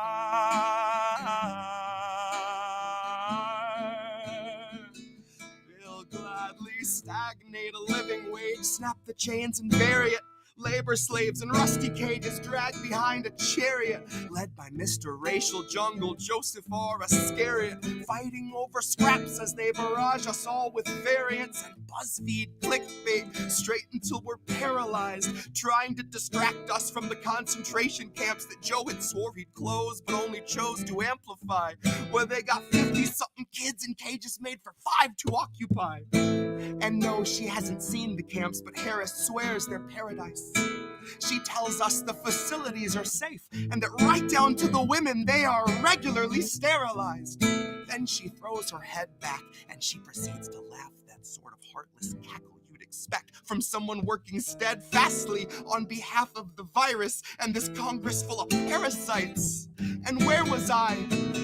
I was busy cashing every blue check, demonstrating plainly all the narratives expected from the verified. I was busy breeding verbal leeches by the terabyte. Trained them to exsanguinate the wealthy while they sleep at night, bleed the oil barons dry and barren, say they showed us how to share, and now we share alike. Till I contracted rabies from a feral mic. Now I'm just another species losing sleep to noise pollution and these glaring lights. Forced to change its habits and adapt to just survive. But now it's safe to say that some of us are thriving in the moment, throwing shit on presidential homes beneath the Paris skies. So if you feel like you're just powerless, I guess you bought the lie. But I can tell they're petrified of our collective might, 'cause I can hear those gentrifiers weeping at the sight of our collective rights. I only can imagine the intensifying fear of knowing revolution's near. And all that's left to do is simply wallow in the thick anticipation of a rabid bite. And honey, one day you can ask your leaders just what that was like before you grab a slice. So if you think you're powerless, allow me now to change your mind. Honey, if you think you're powerless, allow me now to change your mind. You see, they'll hourly, tax them each apart, then build a shining tower out of loopholes and cards, and tell you that you're powerless to keep you in the dark, because you aren't, because we aren't. You see, they'll pay you hourly, tax them each apart, and let you build a shining tower out of loopholes and cards, where they'll tell you that you're powerless to keep you in the dark, because you aren't, because we aren't.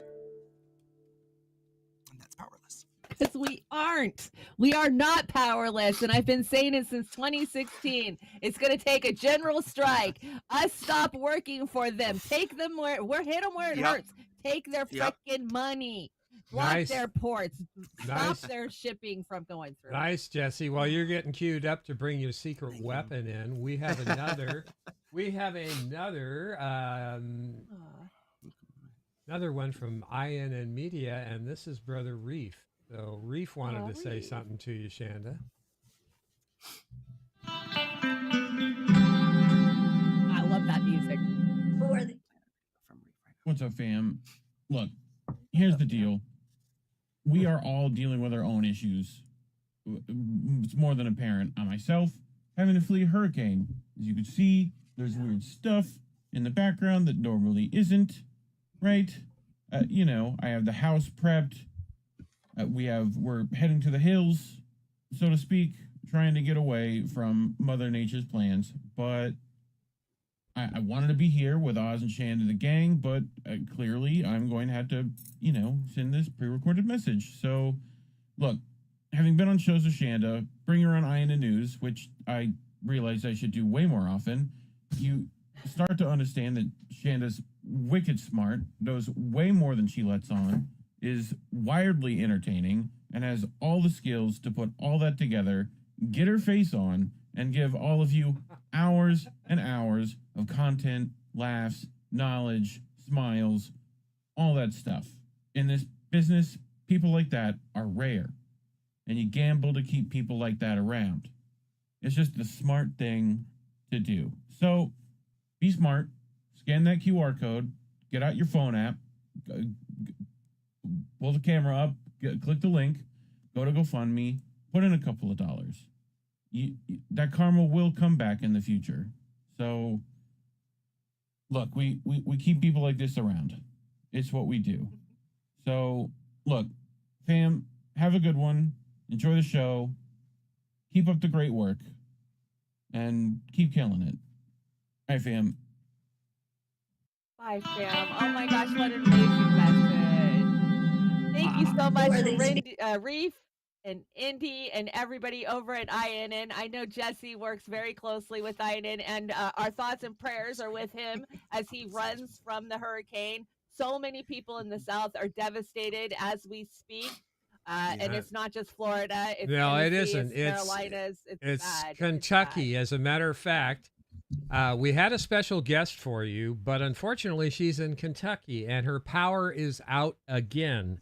Now, I'm going to blow it. I'm not going to make it special, but we're going to look for her if it does come back on. But Farron Franzak was going to join us today. My friend Farron. Your friend yes, Farron. She is in Kentucky. Yeah, so Farron. she will join if she gets her power back on before the show's over, and we will plug her in. But that was our special guest, and she wants you so much to get better, and she's so sorry that you're going through this, and I'll save her words for her when she comes back in. So you guys take it away, and it looks like you got a partner there, Jesse. I do. I have a partner in more ways than one. This is my wife, Jess. Hi, Jess and Play in a Jesse. duo. We play in a duo together, which is Jess and Jesse. The branding was right there, so we chose what made sense. Yeah. But yeah, I wanted to bring her in to do a few do some of what we do. I don't know, something a little out of the ordinary for a Jesse Jet set, and I figured it would be a welcome change of tone. We're so honored. This is actually one of the first songs we ever learned together, and it's a song by my favorite band, which is Big Star. This is called 13.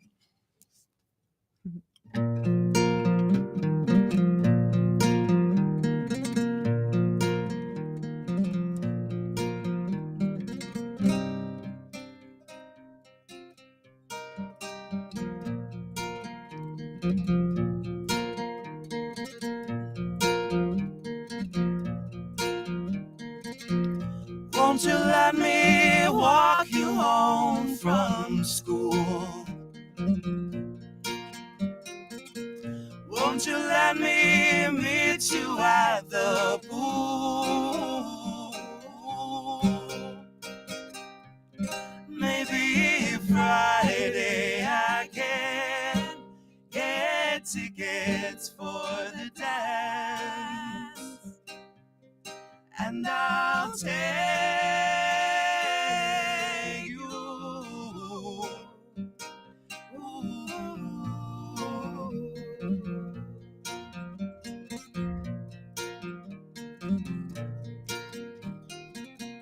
Won't you tell your dad, get off my back? Tell him what we said about painted black.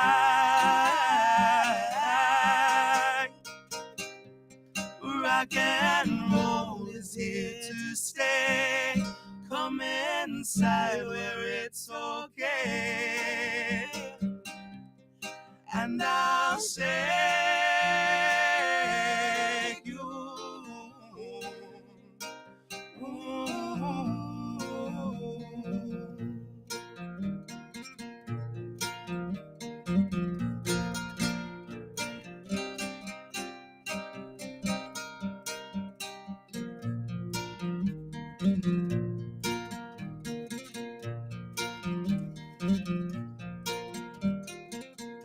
Won't you tell me what you're thinking of?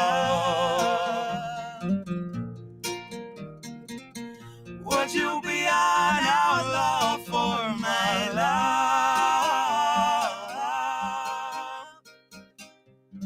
If it's so, let me know. If it's no, well, I can go home. I won't make you.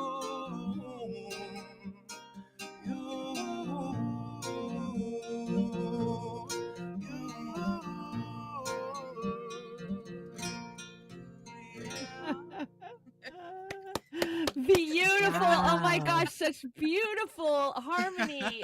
You guys are a match made in heaven. I love it. It took a long Jess time to and convince her of Jesse. that, but I eventually convinced her that was true. It took a second. It is very Yeah. true. You have such a beautiful voice. Oh my gosh. Yeah, she is Oh, a thank secret you. weapon for you for sure. Right? Yeah, thank you so That's much. going That was a beautiful crazy for song. you guys. Oh yeah. Oh, it's a pleasure to be here. Yeah, the So chat if is we going have time, crazy. They Oz, love do we? it. Oh, I keep losing this earbud. You have, Do we have you time for guys 2 have- more? Is that? Yeah, Yeah, you have yeah. time because Yeah, our, well, sister yeah, PST Yeah, I don't want to step on anyone's toes. No, that's fine. You get out about 10 minutes, and then we Okay, got some other perfect. stuff. That'd be great. Okay. We do Rocky Raccoon and then. Sure. Okay. I love Rocky Raccoon. It's a good one. I'm gonna lose this earbud. I was gonna That's say, what I don't think I need it here. You sure? Mm-mm. Okay. I'm not used to it. I love I Rocky. also don't know where to look. So Love if you- it. Love this song. This is all I new to me. listened It's to very that. new. I listened to Rocky Raccoon a lot when I was in the hospital, and when I got out of the hospital, for some reason, it was stuck in my head for like the first week. Oh, It's so really? weird. Well, Yeah. there you go. This So this is meant to be. special. This is very special. You ready?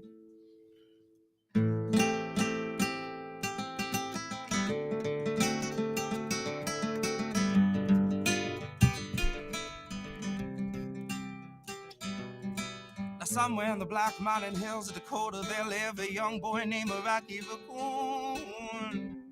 One day his woman ran off with another guy. It's young Rocky in the eye. Rocky didn't like that. He said, I'm gonna get that boy. One day walk into town, book himself a room at the local saloon. Rocky Raccoon checked into his room, only to find Gideon's Bible. Rocky had come, equipped with a gun, to shoot off the legs of his rival. Well, his rival, it seems, had broken his dreams by stealing the girl of his fancy. Well, her name was McGill, and she called herself Lil, but everyone knew her as Nancy. Now she and her man, who called himself Dan, were in the next room at the hoedown. Rocky burst in and grinning a grin. He said, Danny boy, this is a showdown. But Daniel was hot and he threw first and shot. And Rocky collapsed in the corner.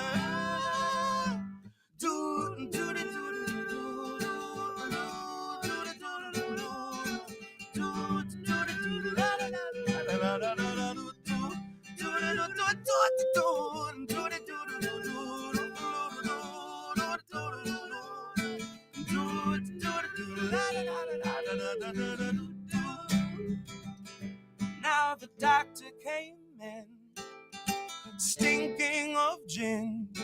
He proceeded to lie on the table. He said, Rocky, met your match. Rocky said, Doc, it's only a scratch. Now I'll be better, Doc, as soon as I am able. Now Rocky Raccoon fell back to his room, but only to find Gideon's Bible. Gideon checked out, and he left it no doubt to help with good Rocky's revival.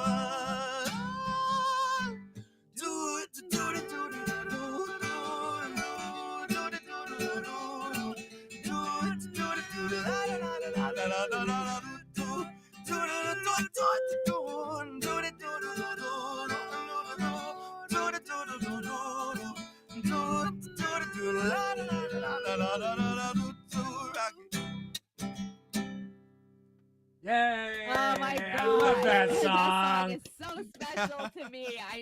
The the Beatles' White Album, for some reason, just plagued me when I first got diagnosed, and I just listened to it. Yeah. And I've always loved the Beatles' White Album, so thank you for that performance, both of you. I Beautiful harmony. recently, thank you. I recently got hooked on a YouTube series called You Can't Unhear This. And they're like short form music documentaries that particularly break down Beatles songs usually and find little hidden tracks that are buried in there, or like mysteries of who played or sang what part. It's fascinating. This has been like my comfort documentary lately. Was watching a lot of these. She knows I've already like, she's like, are you watching this again? I'm gonna have to find it because I've always, I've always been surrounded by musicians in my life, and the White Album was very important to me growing up. And it was 20 years before I was even born, but I was raised by very young hippies, so of course it was a staple where we were. Like I just learned this week that Ringo isn't playing drums on Dear Prudence, and that's one of my favorite Beatles songs. And they brought a lot of guests in. It was Paul. He was just trying his best to do his best Ringo impression because Ringo was mad and went on vacation. They're like, well, we got to finish the songs. He's like, I guess I'm just going to try to get freaking out of here. It fooled me for all these years. So that's crazy. I never knew that. Oz, how we doing on time? Let me know what's going on. Yeah, we got time for another song right after you read some super chats. Okay, let's read some super chats. Well, do we have super chats? I don't see. Oh, yes, we do. Red Cloud, thank you so much for the very cute sticker. And Charlie back again. The dream team comes together on the tube finally. I know it's hard to find Jesse on the tube. Jesse, you were live the other night, and I'll be damned if I couldn't find you live anywhere except for on X. Because I wanted to be in the chat with our people. So I'm like, where is he? I'm looking at Rumble. I'm looking at Rokfin. It's hard to find you sometimes when you're we're live. buried. We're pretty much the bad boys of YouTube. Me and Indy. It's I been wear said. that moniker myself. Many people are saying it. Thank you. I love that moniker. The bad boys of YouTube. Let's see. Let me get the GoFundMe updated too. Jilly R, thank you, Jilly Love, over on the GoFundMe, and Jennifer K, thank you so much. We are slowly inching up to 10,000, and that is just shocking to me. The fact that that could be raised to help me just blows my mind. Just a girl in a trailer park who didn't know anybody not too long ago. So, that's just incredible. Thank you all so much. And I think we have Shami Kate over on the Rumble, or no, the Rokfin. I always get Rokfin and Rumble confused. Kate says, as Ram Da says, we are all just walking each other home, in reference to Jesse's second song that he played today. Yes, we are all just walking each other home. I think we're caught up. We are caught up. Take it away, Jesse. Cool. All right, Jesse's take it away. This is probably one of our favorite songs to do together, and usually what we save for like the end of a gig. This is a Radiohead song. Yeah. This is called "Fake Plastic Trees." Oh, I love Fake Plastic Trees. Love it. You'll recognize it.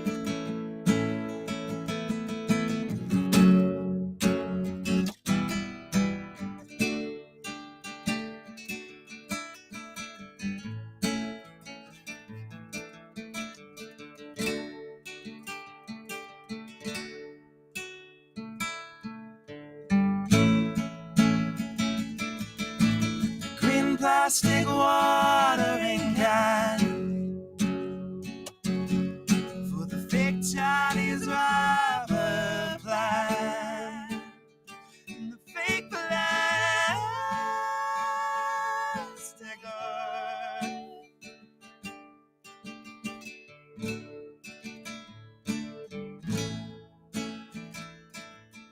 she bought from a rubber man. Town full of rubber plants to get rid of the soul.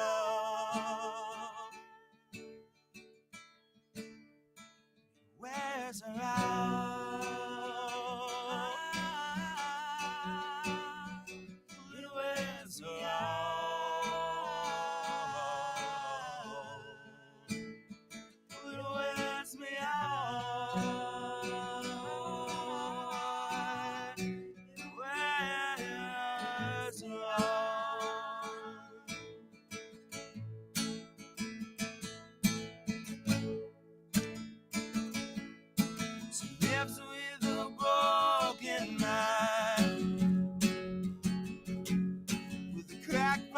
polystyrene man who just crumbles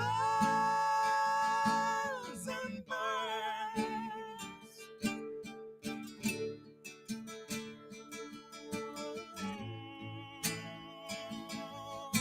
He used to do surgery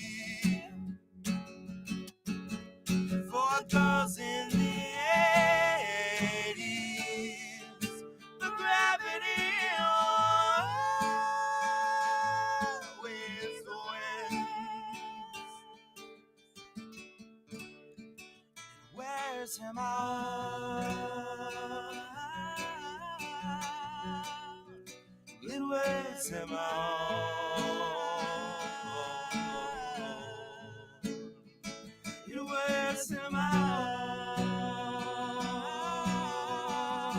It wears.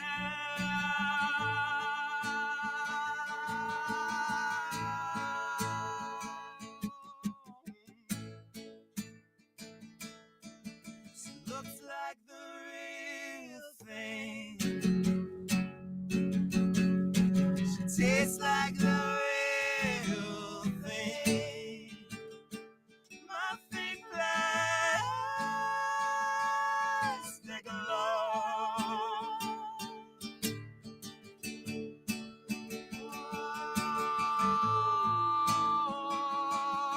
And I can't help the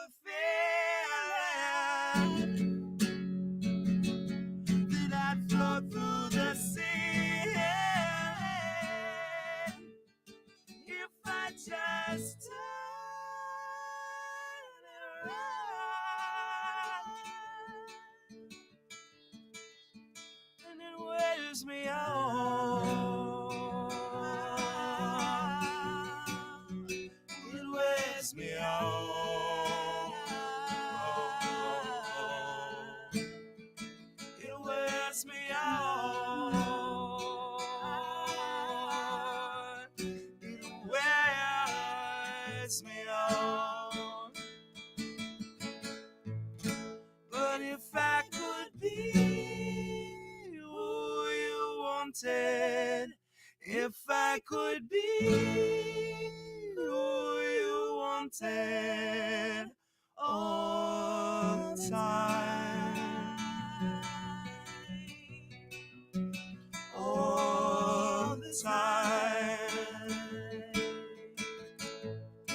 But if I could be who you wanted, if I could be who you wanted all the time, all the time. Oh, so beautiful. I love that song. That is, I gotta tell you, I've always loved that song. It reminds me of this time I got drunk and I stole the fake plastic tree. But I don't do that anymore. It was back in the day when that song came out. I threw it out the bathroom window in the bar and it was laying in the alley, and then I forgot about it, and I was driving down the road after I was leaving the bar and I was like, oh my gosh, there's my tree. Stop, I gotta get my tree. Did you get it? I did get it. Did you and get then it, I sold it years later. I sold it years later at a garage sale for $30. But I don't do that stuff anymore. That was the drinking me, you know. I sobered up. Jesse, thank you so much for making this day so special. And Jess, thank you so much for coming on screen and singing along with Jesse. You have such a beautiful voice. I hope we get to see you featured a little bit more on Jesse's work. So definitely. She's gonna pop up on the next album in a couple places. Telling him. You have to. You have to. Yep. Yes, it contributes so much. Beautiful. Absolutely. Thank you so much for and having the us. chat And Oz, loves thank you you. for making it happen. We love you guys so much, and it's an honor to be a part of. I wouldn't miss this for the world. I really wouldn't. So. Well, thank you so much. You know, I'm starting chemo this coming week, and I'm going to carry all of this with me into this coming week and the future. And it's so special. I didn't know when they scheduled this that I would be getting into chemo that fast. So it's very, surreal to me. And Yeah. I know I'll be reflecting on it so much. So thank you both Yeah. so very much. Oz, how are we doing time wise? And We are the chat ready. wants you to put up the number, the donation or the pledge number. The pledge number? I think he's working on it. The The pledge, pledge number. number. Oh, the pledge number. The pledge number. Okay. 1 second, please. Absolutely. Yeah, go ahead and yeah, thank you, Jesse. Yeah, we thank Well, you, really tell guys. We people love you where so to much. find you, Jesse. Please tell people where to find you and how to go follow you. Bandcamp.com/JesseJet, and then Twitter, Jesse_Jet, Spotify, anywhere else. But Bandcamp, like I said, the music's all free, lyrics are all there, and yeah. And you can download it. That's what I love about it. You can download sure it and can. take it with you anywhere to listen to. I listen to Jesse Jet everywhere, on the bus, in the office. Yeah, it doesn't matter. I got Jesse playing. So Yeah. you should too. Oh, Right. Absolutely. thank you so much. Seriously, it means the world. Really does. take care, guys. Well, thank you guys All right, again. talk to You you guys soon. have a Thank great you. rest Yep. of your day. Thank you Thanks, so you much. too. Oz, what's on the agenda next? The agenda is two of our dear friends from the karaoke closet. It is Yep. Pat, the Batman fan, and his lovely and talented wife, Jamie Kuhn. Now, this is really special. Pat and Jamie have been with us for years now, submitting things and everything else. And they made a special song, and it broke when I put it in the studio, and I don't know why. Oh. But I had already slated some of their work in the deck, and Jamie is going to be doing, she's the second song in the outro tonight. But I wanted to give you this submission that they approved that I could put in of Jamie Kuhn, because aren't we all trying to change the world? We are. Shine it on my heart so you could see the truth that this love I have inside. I'm going to start this from the beginning. Let's try that. Okay. There we go.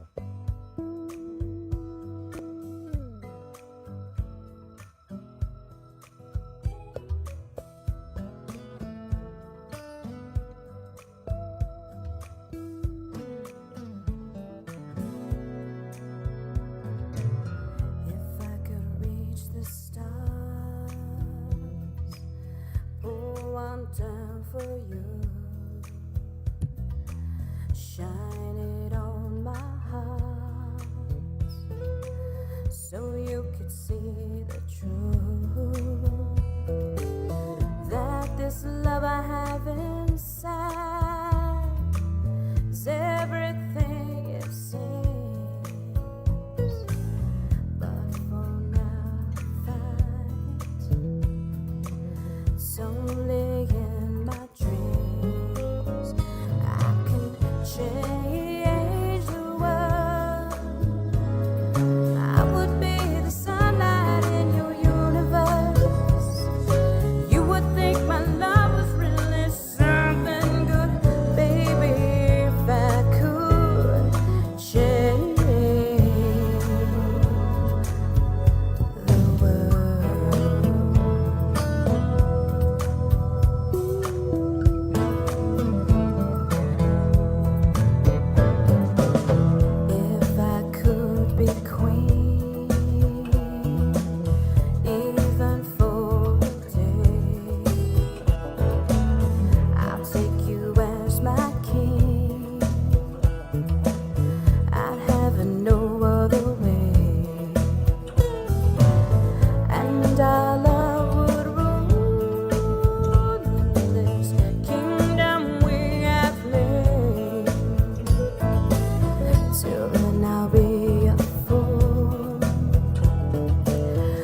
Featured on Beauty and the Boomer for years now. We love the voice of Jamie and her partner Pat, and I'm so thankful for them and all of the help they've gave us over the years. Pat, the Batman fan, has hung out for our infamous Halloween parties. Amber.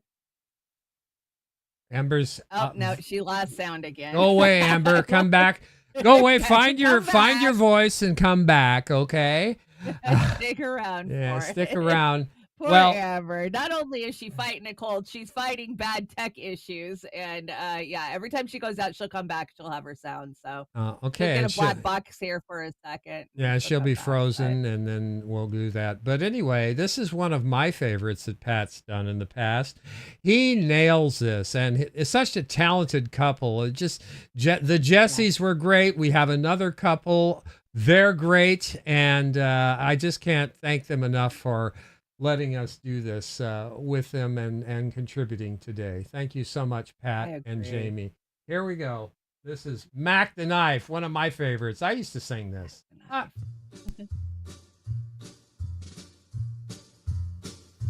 Oh, the shark, babe, has such teeth, dear, and he shows them pearly whites. Just a jackknife has old Mac Heath, babe, and he keeps it out of sight. You know when that shark bites with his teeth, babe, scarlet billows start to spread. Fancy gloves, though, as old Mac Heath, babe, so there's never a trace of red. Now on the sidewalk, ooh, sunny morning, lies a body just oozing life. Someone sneaking around the corner. Could that someone be Mac the Knife? As a tugboat down by the river, don't you know, where a cement bag is drooping on down. Well, that cement is just, it's there for the weight, dear. 5 will get you 10. Old Mackie's back in town. Now did you hear about Louis Miller? He disappeared, babe, after drawing out all his hard-earned cash. And now McKeith spends just like a sailor. Could it be our boy's done something rash?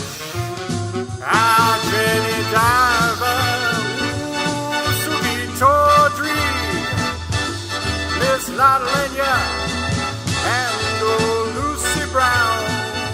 Yes, the line forms on the right, babe. Now that Mackie's back in town. Ah, Jenny Diver, ooh, Suki Tawdry, Miss Lottolenya, and old Lucy Brown. Yes, the line forms on the right, babe. Now that Mackie's back in town.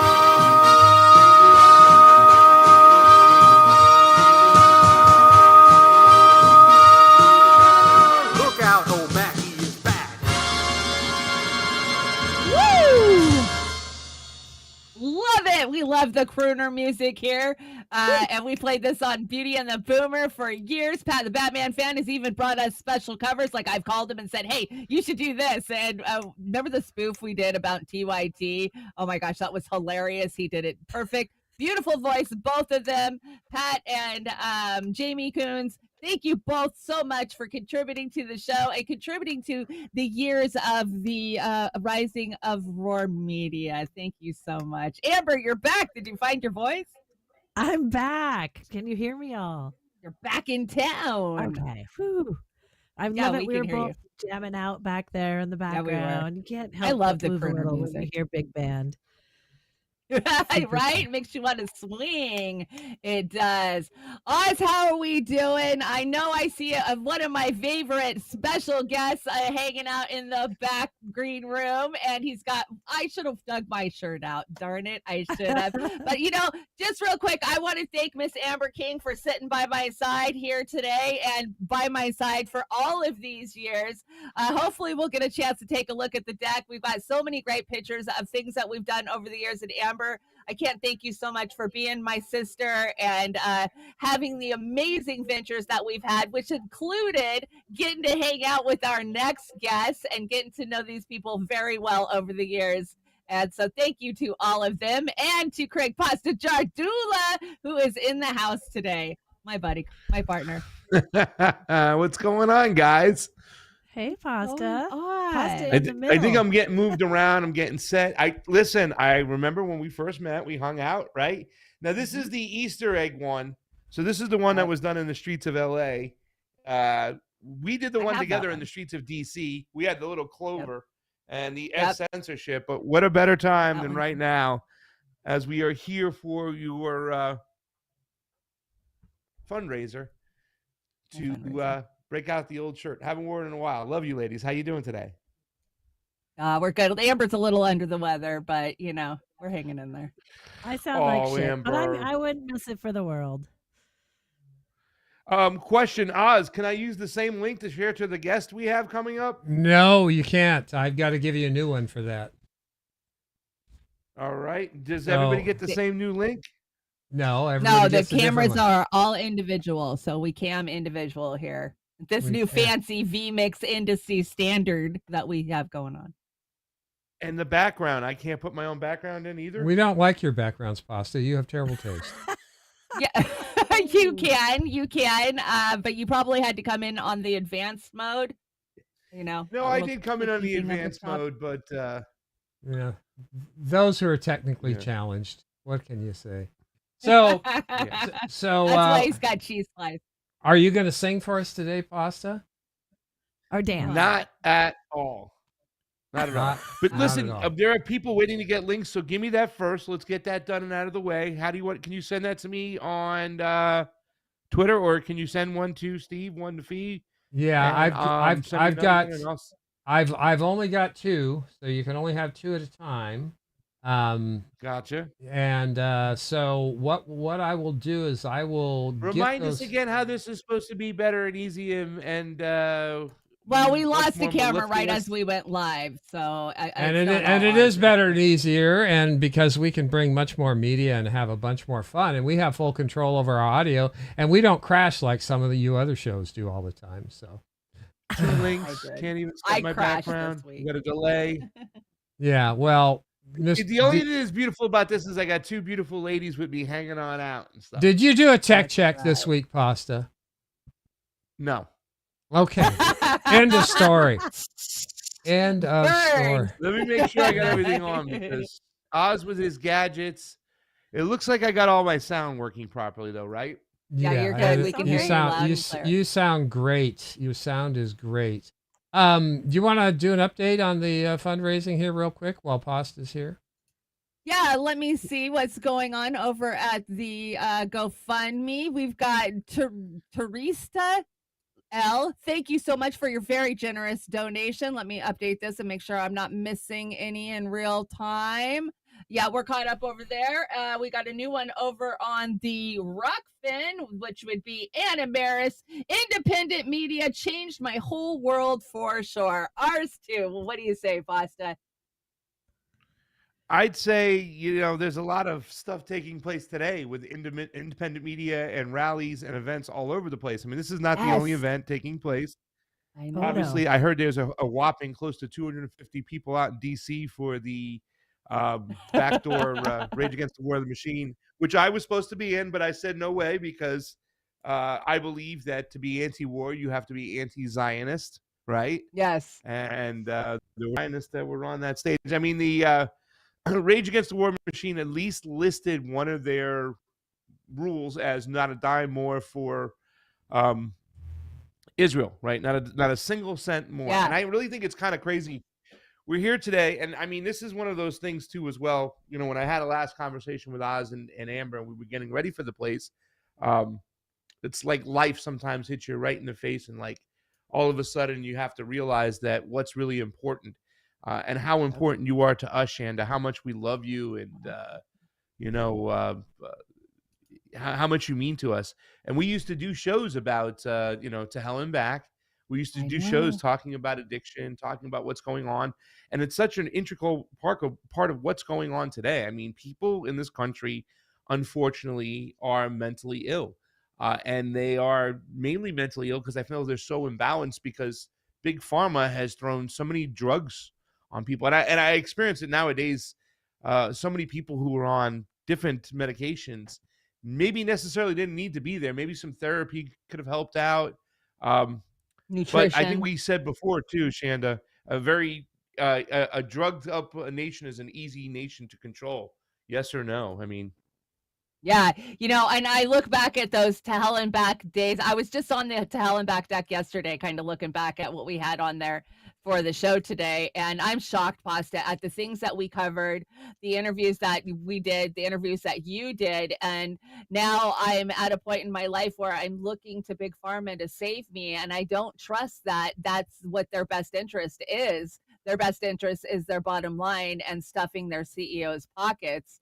And I really have to do my research on every medication that's given to me. How long has it been around? Should I actually be on it? Is it interacting, you know, with other things that I'm having to take? Because I went from taking nothing just a few months ago to taking handfuls of medication 3-4 times a day. And I never thought I'd be here. And it's so ironic because that's what we talked about for a year and a half. And I was so proud to have you as my partner for all those shows. wow. Well, thank you, because you educated me on it. I didn't know so much. I mean, obviously, my addiction growing up, my addiction was gambling. Like, I was a big time gambler, and that's the thing that kind of it's definitely an addiction. It's a bad one too, as well, because it seems when we have the chemical addiction, it seems like there's a point where people will get knocked out and pass out for a while and stop. You know, there's no stopping a gambler sometimes. You can go on and on and on and on and on and on and on and on and on and never slow down or never stop. Okay, So- this is the part where you're going to take over the second half hosting, right, Pasta? Yep. Okay, Well, Miss so Amber gets to go rest with her cold, and I just want to say thank you to Miss Amber. What do you mean? She's I my thought best she was the friend, my co-host. sister. no, you're the You can't go nowhere, Chanda. She We're gonna did. keep She her- did. I'll be She did the first half. You said you'd volunteer for the second half, and if I had that extra Yeah, but I'm camera, shy. yeah, I know you're shy. Don't worry. Amber, You're if I get a shy. camera back, do you want to come back in? Yeah, sure. I can Okay. do that. You can And hang out in I'll the be chat, hanging out too. monitoring, and okay. I'll still If be you around got to in the rest, background. we understand. Okay. Yeah. Okay. You're in the green No, I room. want her Also- to rest. Yeah. I want to give an update. All right, to listen though. Misty. Put up.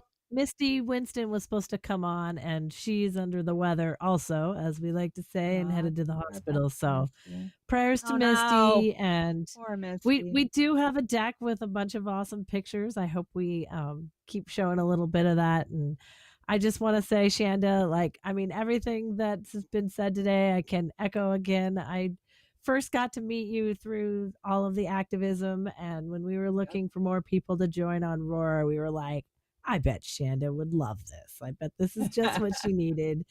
And it's fulfilled the mission of Roar to be able to launch new shows and give people their independence, yet have a collective base to start from. And we've been able to rally around the country and sometimes the world. And I know we have a lot more to do. So, I know. you we know, do. we still want to go check out some elections in South America. And, you know, we just got to get you through this and to the other side so we can keep on doing that. I'm going to get there, and I'm going to do it with you by my side, sister. And yeah, we got many adventures still left to do in us. So I want you to go take some rest, take care of yourself. Our best out to you, Sister Misty Winston, Comrade Misty. Hopefully she is feeling better real soon. Double pasta. That's always double trouble. I wanted to And, do my imitation of Amber though before she left, Chanda. Okay. Oh, that's a She's bummer. still I'm I here. want to She's still remind you here. all. She's still here. I want to I remind thought. you all. No? No. Okay. Yeah, This there is she on is. stolen ground. I love it. Every time she's got to I wanna remind us that remind we you are on all. stolen ground. We are on stolen ground. We forget that a Fire lot. in the I mean, streets. Who said that? if it doesn't mean more Amber. now, like we're in the middle of an awesome genocide, and that really makes a big difference. There we go. So- Why am I so little? Now I'm stolen big. ground, huh? And I'm tiny. I'm shrinking. Yeah, and we're coming up on Indigenous Peoples Day next month, so I'm actually having a campaign event, which is why you guys haven't seen me doing shows as I'm running for office. So if you're in Snohomish County, Washington, you can vote for me for the PUD Commission, and after that, I'll be back to regular shows again. She cares that they're Let's trying to get put back smart on the meters grind. in your house. And that's having important. conversations Listen, about though. smart cities nobody For wants sure. to. Exactly. Guys, before Nobody Amber wants to talk leaves, about we it. got to get to 10,000 on the GoFundMe. I said we would be at 10 Gisels before she leaves. We're $10 away. Somebody please step up. Let's help out wow. Chanda. This is going to mean a lot to her. We want to keep her on this planet, breathing the air as long as we can. I want to milk as much as Mike, our good friend Crow, used to say. Like, I want my life's like a tube Crow's of hanging out. toothpaste. Sometimes you got to squeeze the very end to get as much out as possible, every little drop. So that's what we're doing. Well, We're David trying to Crow has squeeze. already been in today and has already donated. But yeah, we do have a few more donations over on the GoFundMe to shout out. Ben C, thank you so much. Oh! Juliet N and Natalie Williams, we appreciate it so very much. And let's get a count broke of 10 where we Gisels. are out. We just broke 10,000. Yay! Thank you guys so very much. Oh my gosh, I never thought that would even be possible, and yet here we are. And I that just like it punched me in the gut. Like I couldn't imagine having that kind of support in my life, and I'm just so thankful for it. I have no words. Wow. Pretty You awesome. make this world a Oh. better place. You're an amazing person. I mean, Roar Media, what it's meant to the Convo Couch, what it's meant to Pasta and Fee, just so much. I can't thank you ladies enough. Really, to tell you the truth, you guys are still the best thing that's ever happened to me personally, in my new life, my new friends, what I get to do. I couldn't imagine without you guys. And I've had so many great people I've met over the years. A lot of people that let me down and disappoint me, but never disappointed by you guys. You guys are always fighting for the most vulnerable out there. And, I love you. And that's all I want to say right now at this moment. I love you. But I'll have a lot to say over the next 2 hours as we continue to pump up this GoFundMe. There's a Rokfin, guys. Go over. Let's help this lady out. And let's do what we need to do over here. This is America. GoFundMe's to pay our medical bills. Let's go. That's right. We got Chris Foster donating over on the Rokfin. Thank you so much, Chris Foster. Chris Foster's been a longtime viewer of ours, and we appreciate it. Let me check on the Rumble. I haven't looked at the Rumble since we really got here. Oh my gosh, Rumble just hit the highest number of viewers we've ever had. Thank you so much to all of our Rumble viewers. We are so excited. Beauty and the Boomer on Rumble. You can find us there. And Amber, thank you so much for joining us. I'm going to let you sneak out of here for a little bit, take a potty break. And Oz, what is in store for us next? Well, we're going to let Pasta invite his guests. As soon as Amber gets out of the VMix, I will send Did you Pasta. send them the links? I'm sending you the links right now, and you forward them, okay? Amber, You're just asking me for the links, man. Just watch the Zoom chat, Amber, and if I get a camera clear, I'll put it in there. Okay.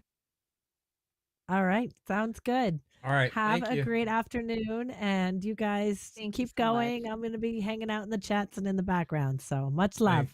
Keep Let it me up. say this Amber. much Thank too. you for your service. I today. still blame Amber, right? Amber's the one who caused all the problems with Cocaine Bear. I know.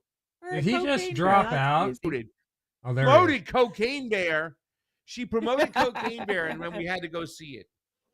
I did. Yeah. And we really missed you in Portland on our last adventure together. Yes, You were supposed at the to be there, CPI damn it. convention. We went all the way to see you, and you didn't make it because you were ill, I think, is what happened. But that was a great convention.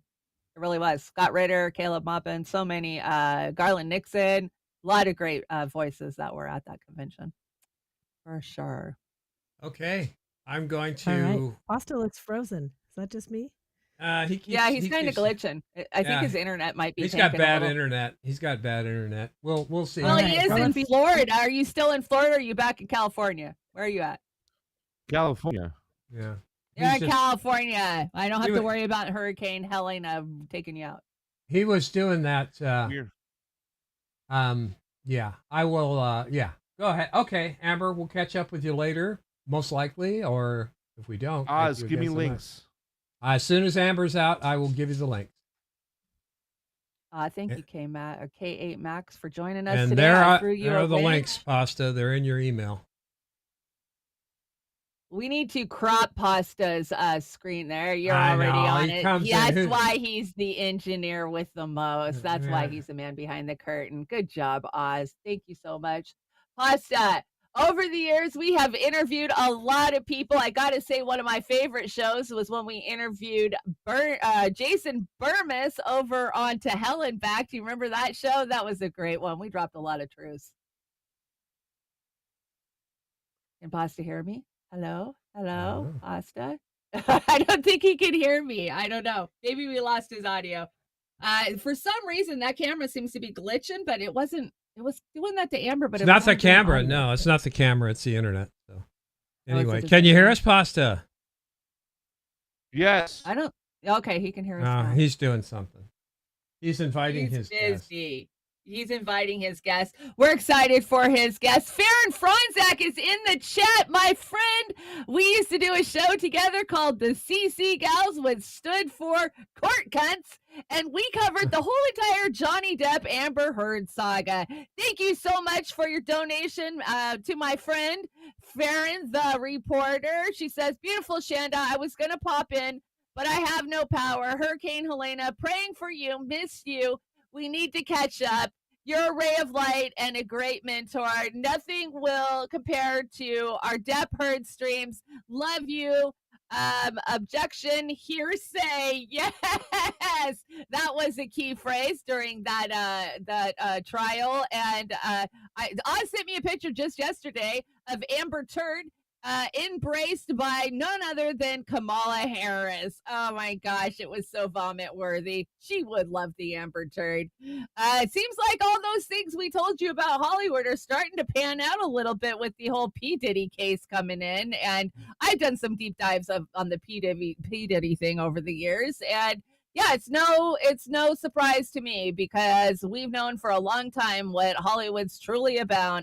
And that is SA, trafficking, and satanic rituals. We've Pasta, got- you good? Yeah, he got them sent out. They're not in yet, but he's got them out there. Okay. Popeye sent you a submission. He said he's not a musician, but he wanted to send you some music. This is real short, Aw, thank and you, we'll Popeye. hear it. This is a slap guitar. I don't know what kind of instrument it is.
gosh, that's amazing. That reminds me of my West Virginia roots. Thank you so much. A little slap there. Popeye is my number one viewer. Well, I have many number one viewers, but he's always the first one in my chat every Monday morning for Hello Monday.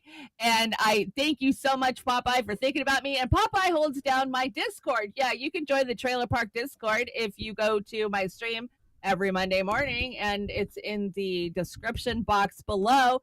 I have one more chat over YouTube, super chat that I didn't shout out yet, and that is Mouse SF. I got 5 more on it because YouTube LFG. Yeah, we agree. Thank you so much. Oz is getting our next guest queued into the chat, into the camera. Let me know when you're ready, Oz. And Pasta, what do you got to add? Can Pasta even hear me? I'm having right now coming in that internet. I don't know what's going on. I'm trying to figure it out. I'm testing it, but yeah, your it seems internet's to be a little choppy weak for right sure. now. at Well, this say moment, hi to so- Steve. He's been waiting. Here's Steve. Steve is here! Yay! Steve, it's so Get good him to in. see you. I haven't Hey! seen you My goodness, that's a forever. giant screen. You're on the big screen, and I'm tiny over here. I feel like I'm in the corner. Steve, I gotta tell you, I had Nice a dream about you background. this week, and it wasn't what you think. I had a dream that you and I were hanging out with Leonardo DiCaprio, and we kept asking about his time with P. Diddy. I don't know why. I guess I gotta quit watching too much YouTube at night. That's somehow plausible. That is. We were in Philadelphia. We were at FDR Park at the Boathouse. I don't even know. It was the weirdest. I quit smoking pot recently because I can't smoke anymore because, of course, I have lung cancer, and Yeah. so I have really weird dreams nowadays. You were in I one. have, yeah, I've known a lot of people that's happened to over the years, and sometimes they had to take a whiz quiz for work, and sometimes they just wanted to, Yeah, right. put it aside for a little bit, and it's always, the most just insane, and then like in every dimension with full, stereo surround audio and stuff like that. Yeah. It was Yeah. so vivid. It was so weird. We were standing in the grass, and you were yourself. You were just getting in his face, like, "What do you got to say about it?" Oh, what you were just typically you, and I loved it. So glad to see you on the show today. We have done some work over the years together. You've been on quite a few shows. We've been on your shows. We've always supported your work, and Glory Jones. And AM Wake Up, I got to tell you, I'm an avid viewer. I watch every Monday morning, and I try to catch you the rest of the week. I think Chris is hilarious. I love what you guys are doing, and you can bring the things that I don't bring because, of course, I'm over on YouTube. So I really appreciate that I get to catch that stuff over there, and you guys should too. Rokfin. Every morning, AM Wake Up. It's totally worth it. And your commentary is spot on and just funnier and shit, if I gotta tell you. Oh, well, thank you. I appreciate that. Yeah, we've collaborated quite a bit over the years, and it's always been a freaking blast. Yep, I agree. We had blast in person too. We got to hang out in DC for the Clovers for Assange, and guess what? We fucking freed Assange, and it feels amazing, don't you think? Yeah, it's in retrospective, it's also a little bit like it's good. I'm glad that he's no longer incarcerated. I think that the damage done to the press has been done, and there's a handful of ways around that. But everything that they were trying to accomplish in terms of establishing the censorship commissions and getting more and more people to, report within the parameters, even if they've shifted where the allowable parameters are a little bit to account for the fact that there is still an internet and information can still get out. And now independent media, like actual independent media, is gamed into the, their strategy sessions and stuff like that, and how, we're going to go through and dismantle it.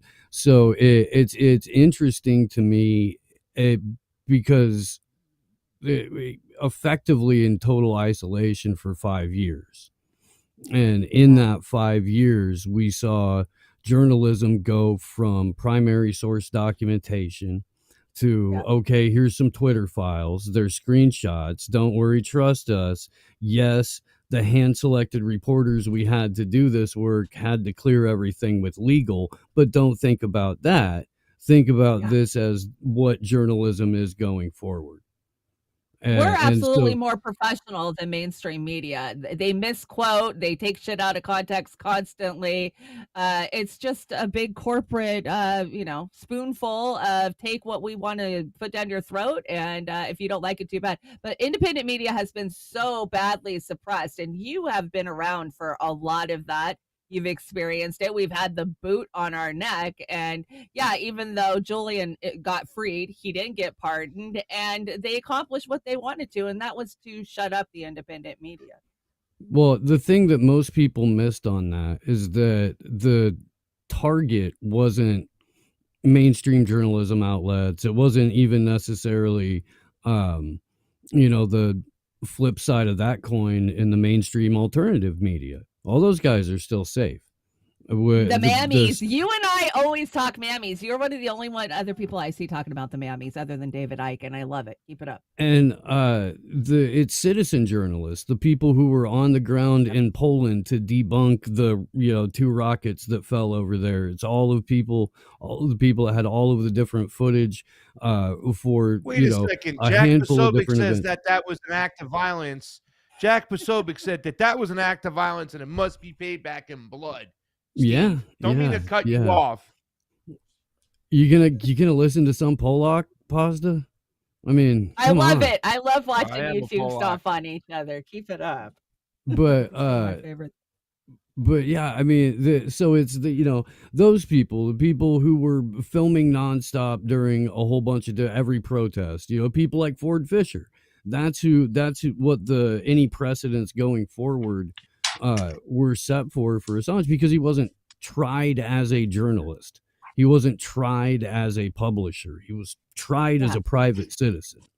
And so it's private citizens who are going to be directly affected by that. And I think you've seen a lot of that in the UK with 30-some-hundred arrests for Facebook posts and stuff like that, approaching 500 arrests here in the US for the same thing. We have pre-crime, and now we have large language models that are highly predictive, especially as people are filtered more and more into a smaller circulating information bubble. Yeah, and that's exactly what they're doing. They're just putting us in these little, so much of, I can see your guys' stuff, your posts get into my feed, but nobody else's does, right? So they just put you in these weird little algorithms where only the people that you're communicating with really is the people that you're actually seeing. And then we're in echo chambers. We're just all stuck in these weird little echo chamber tunnels that AI and the algorithm has put us in. And it's scary. It's so fucking scary. The pre-crime, it's here, it's happening, it's in real time. And it's only a matter of time before, we're not even allowed to do what we are doing right now, I think. But it's one of the reasons I love the show that Ryan Graham curates, that we premiere on the AM Wake Up Rokfin and live premiere on the Rokfin and Rumble channels, the Independent Review, because it's all corners of media that are doing underreported work. And so they all get tagged. And so it's, somebody's coming specifically because a particular person is on. They wind up seeing, in all likelihood, at least a couple of channels they never heard of before. And it's a good way to cross-pollinate. Well, and I love that you've done a lot of cross-pollinating. You reach out a lot to a lot of other shows, some conservative, some not, libertarian, and I appreciate that about your work. Sister Fee is joining us. Fee, it is so good to see you. Hey, how are you? Can you can you see me? Yeah, you look great. You sound great. You look great. Okay, I wasn't sure because sound great. You can tilt your camera up a little bit, Fee. It's cutting the top of your head off just a hair. There you go. Perfect. Perfect. Beautiful. Beautiful. Okay. Thank you guys all so much for joining me, especially on this Saturday when there's so much going on in the world.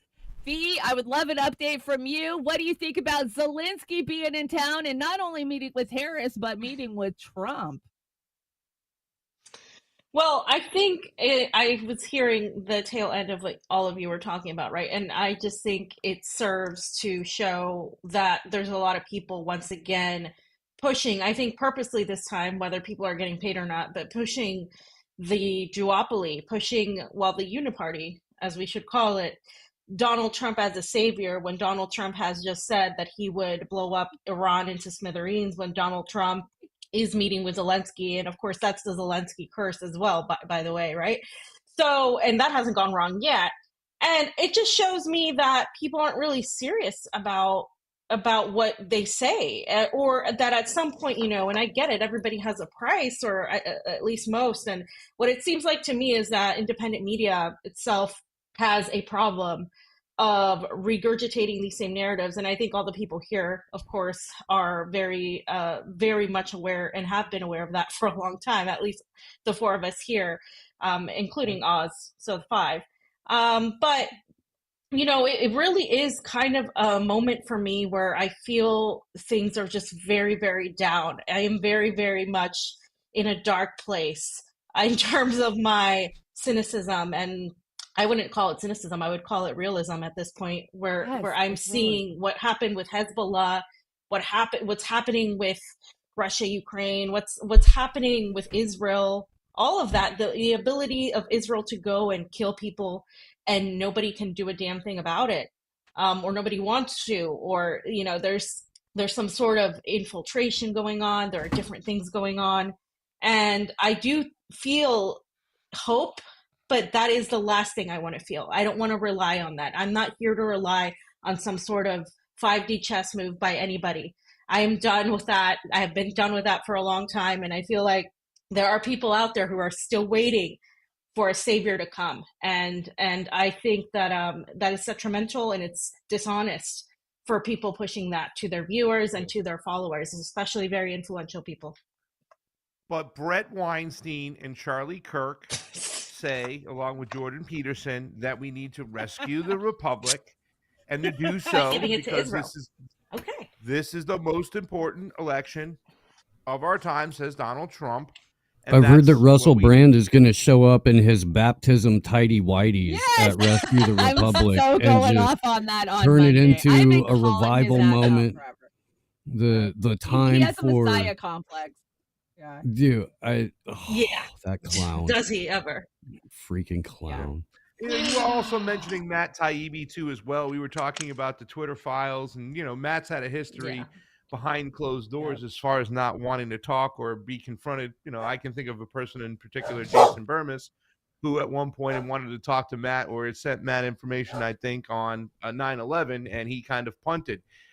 Recently, Matt Taibbi also punted. I believe it was on Savvy Sab show. I haven't seen it, but somebody told me that he refused to answer the question of you know, Zionism or what's going on, or not wanting to take a side. What do you say to those people who are gathering tomorrow in DC, who think that you can just kind of single out this one little subject, this one little, well, yeah, it's Israel, but Kamala? I mean, you know, Steve, your thoughts on that, and then we'll pass it to Fee right after. What are your thoughts when people try to kind of put that to the side, to try to sidebar the issue of Zionism? It's allowing just a handful of days away from a year-long genocide to continue. It's the ultimate cowardice in the face of careerism, and they're hacks. They're just hacks. You don't have to cheerlead for anybody to be like, this is bullshit, and every single state is just allowing this to happen because in multiple different ways it benefits them. And you know, it doesn't matter which administration comes in. Kamala Harris is married to her AIPAC handler, and then Donald Trump's son-in-law is on the ground floor of rebuilding Gaza out in Israeli settlements in 15-minute cities. You know, either way you shake it. And besides, when you're said this, and I'll say it till I'm freaking blue in the face, but it's a consent ritual for bloodline pedophiles to go ahead and participate in the U.S. federal election. It's just, if they're going to rig it down to city councils, why do people still think that getting matching federal funds in a system that rigs their elections is somehow the goal that you want to get out of your third party nonsense, when the Green Party rigs their primaries harder than the Democrats do, and the Libertarian Party is mostly autists screaming at each other? It's I can't not argue that anymore. I'm witnessing that now in real time. Like, holy shit, get your shit together. Well, and don't forget the Oh, Green my Party's got their share of freaking issues too. Fam, you want to jump in there? Well, I mean, yeah, I mean, I agree with what Steve's saying. And look, I think at this point, anybody that hasn't cut ties with Israel full on is guilty in some way. And that goes for the favorites. That goes for Russia. That goes for China. They need to also cut ties with Israel, because here's the thing. Yeah, they're not the United States. The United States right now is single-handedly, I mean, they just give almost $9 billion to Israel, $8 billion to Zelensky, right? So they're obviously, and they knew about this. Lloyd Austin went out there and said, we stand with Israel, blah, blah, blah, the same bullshit they always say.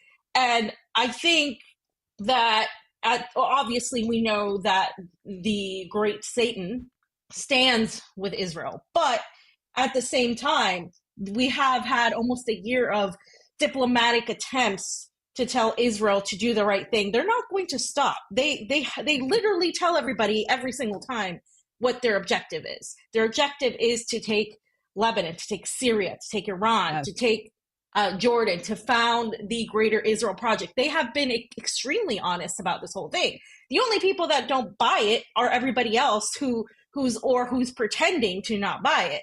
And at the end of the day, if Israel continues the way it is continuing, the way it's going, it really completely destroys anybody talking about a multipolar world, anybody talking about any sort of world where there's justice, because to me, that means that you are talking about that while saying, okay, well, screw these people, the Lebanese, screw Gazans, because they're going to go into the West Bank. They already have an entire hold on the West Bank. You can't go in there without Israel's approval, by the way.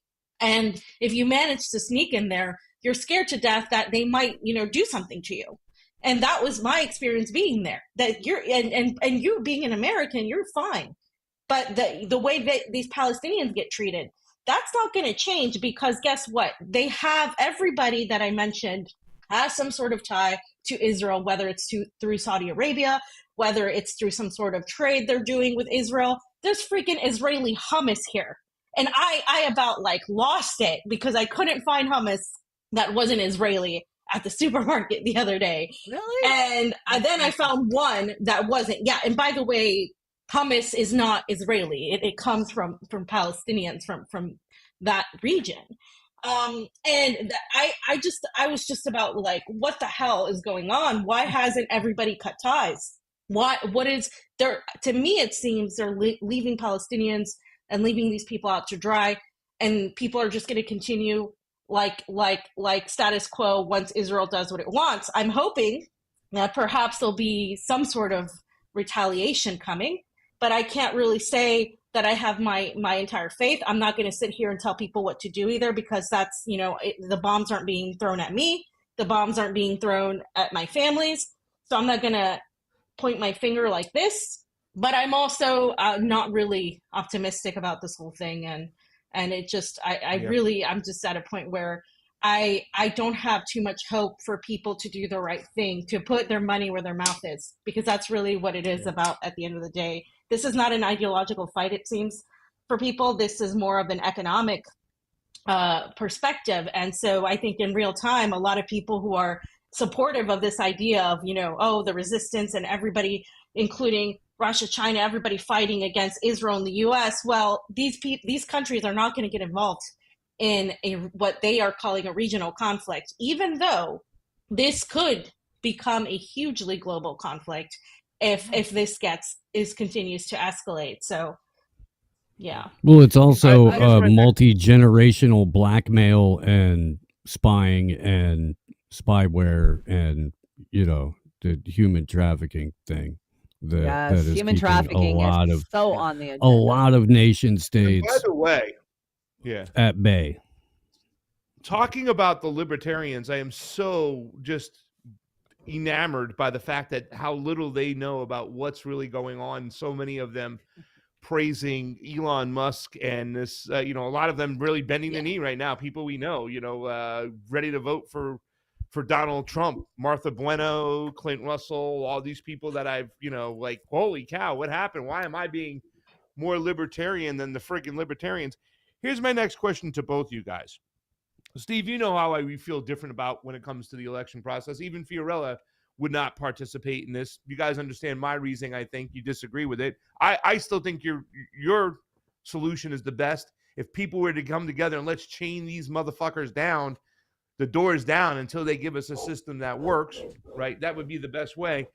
How do we find an area in which we should maybe find a way to compromise, or at least like call things out from the get-go? Obviously, the both of you guys were so against me even listening to RFK in the beginning because I wanted him or somebody to talk about SSRIs that you had taught me about, like sitting next to you and doing work with Chanda and you both teaching me about drugs and, you know, addiction in this country was like fucking, oh my God. Like at one point before I even talked to you guys, I thought that addiction was a choice. I thought it was a choice. And then I was like, holy cow. It's an act of war is what it is. Yeah. By our own government. It's definitely an easier to control society, keeping them drugged up, right? They're very easy to manage that way. And a lot of them won't even be around. And destroying the family unit, man, I see it all now. But at what point? Because there were a lot of people I know. There's some people that were on the stage today at Rage Against the War Machine and on October 7th, that's when they were done with RFK. And they're like, all right, done with this guy. That's when I was done with people I him. know that work in your network feed that I highly respect, they were done after October 7th. At what point do we have to find a way and recognize what's going on and say, hey, if I'd only listened to Fee and Steve about RFK, maybe I wouldn't have freaking, you know, gone so Not far everything. along. I mean, how do we find that happy medium to situations where, you know, we say to ourselves, okay, these conversations are necessary, this movement's necessary, but watch out for X, Y, and Z. Fam, why don't you go first on this one, and we'll kick that to Steve after. Well, I honestly don't know how to answer your question because I think people are gonna listen when they're ready to listen. I don't think the majority of the United States is ready, and there is no compromise. I mean, right now we're at a pivotal point where there is a legitimate like right thing to do and a wrong thing to do, and everything else in between. Yeah, there's nuance, there's gray areas, but when we're talking about justifying a genocide, like these people who went on stage to talk about rescuing a republic by putting aside what is happening, the genocide that is happening, you're talking about, for me, it's living in denial. It's American exceptionalism. It's this idea that, you know, in the US, we haven't really felt what these people feel. And what I mean by that is we have suffered. There is a lot of suffering in the US. Obviously, Chanda, you know about that, right? Apasa, all of you know about this. Like the working class, the abuse, the burden that's been put on working people across the aisle, across ethnicities, across everything. That is very true. But that is one level. The level that we haven't lived through are the bombs dropping in the US. We haven't lived through the sanctions and how that affects people and what that does to people. And in not having lived through that, I think a lot of these people think America first means let's just help our own people first, and then maybe later on, you know, we can do the rest. But what it actually means to me is the same thought, the same mindset that really put us here in the first place. Because there's really no way you can ignore what's happening in the world. And if it were Europeans being genocided like it was in the 1940s, right? We talk about Hitler, if it was Europeans being genocided, I think you'd have a completely different perspective from the West. But it is Palestinians, right? And we have been bred to believe in the U.S. that everybody in the Middle East is a terrorist. So that has been some sort of brainwashing and psychological manipulation to get us to sort of look the other way. Exactly. And even before 9/11, you could say that was already ongoing. And so when I see that, I just don't think Americans in the United States are mostly ready. They want to be, in a way, they want to have somebody save them. And until people feel it, I think to a degree, extremely economically, then they'll realize. And I will point out my conversation with Richard Wolff, which I don't agree with him on everything, but when it comes to the economy, he explained something really well. And thank you. He did say something that I thought was very poignant. And he said that the United States is in denial that they are an empire in decline. And that's really what I do see portrayed, this denial of like, no, everything's fine, everything is fine, and the house is on fire.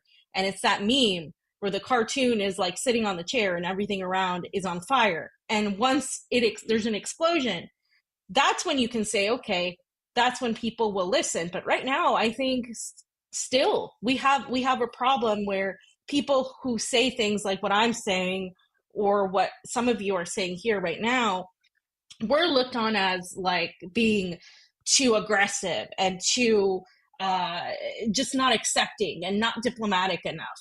And that's just not the case. You know, we can say that we have been proactive on a lot of these issues, that people who are Johnny come latelys get away with saying the right thing and get all the views on YouTube and get all these things right. But that's the Johnny come latelys. When I'm telling you right now, it's going to get worse, so much worse.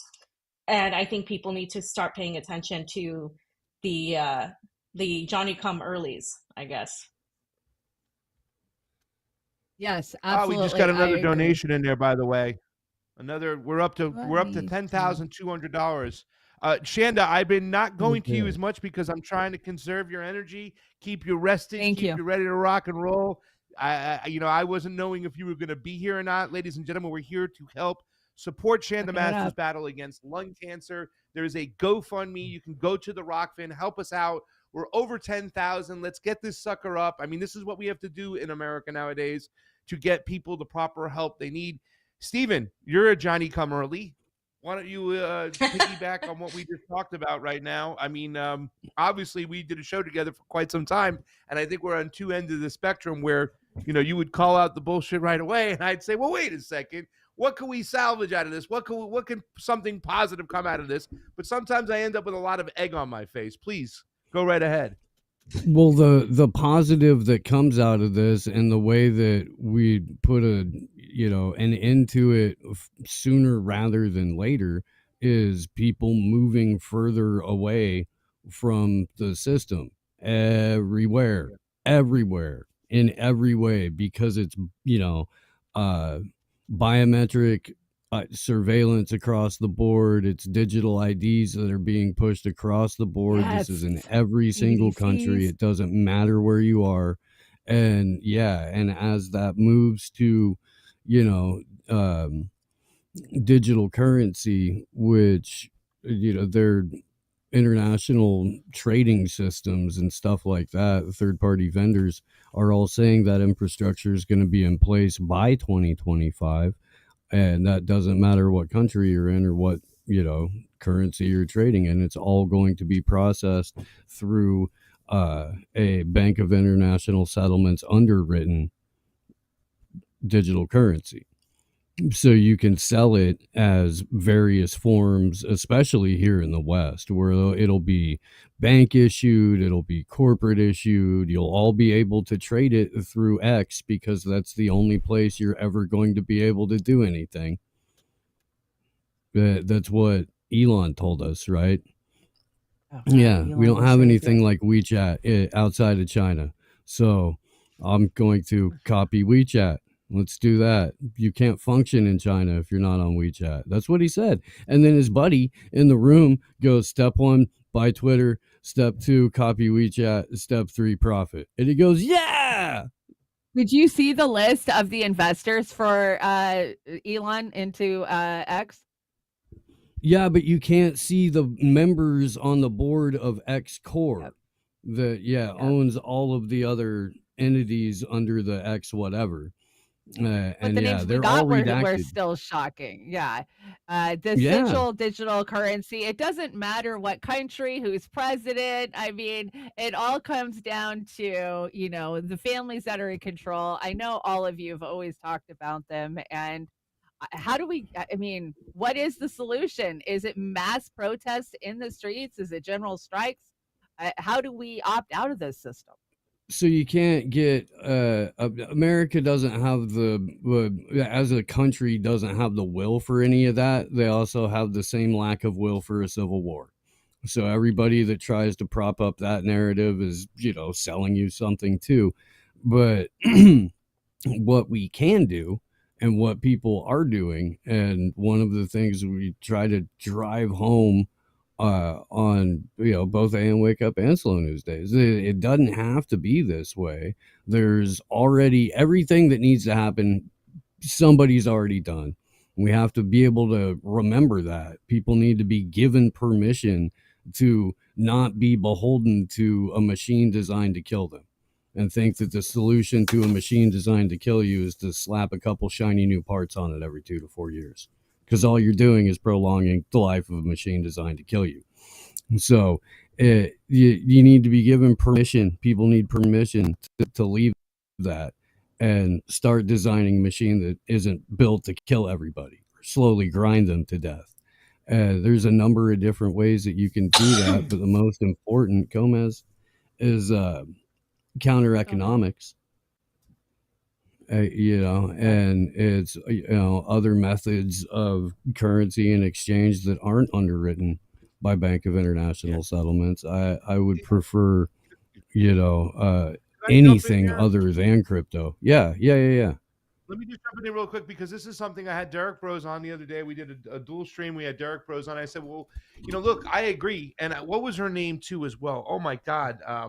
The girl who wrote, is it Danny Katz or something? The girl who wrote the second, she was one of the writers on the second pandemic, but then bailed before the third one.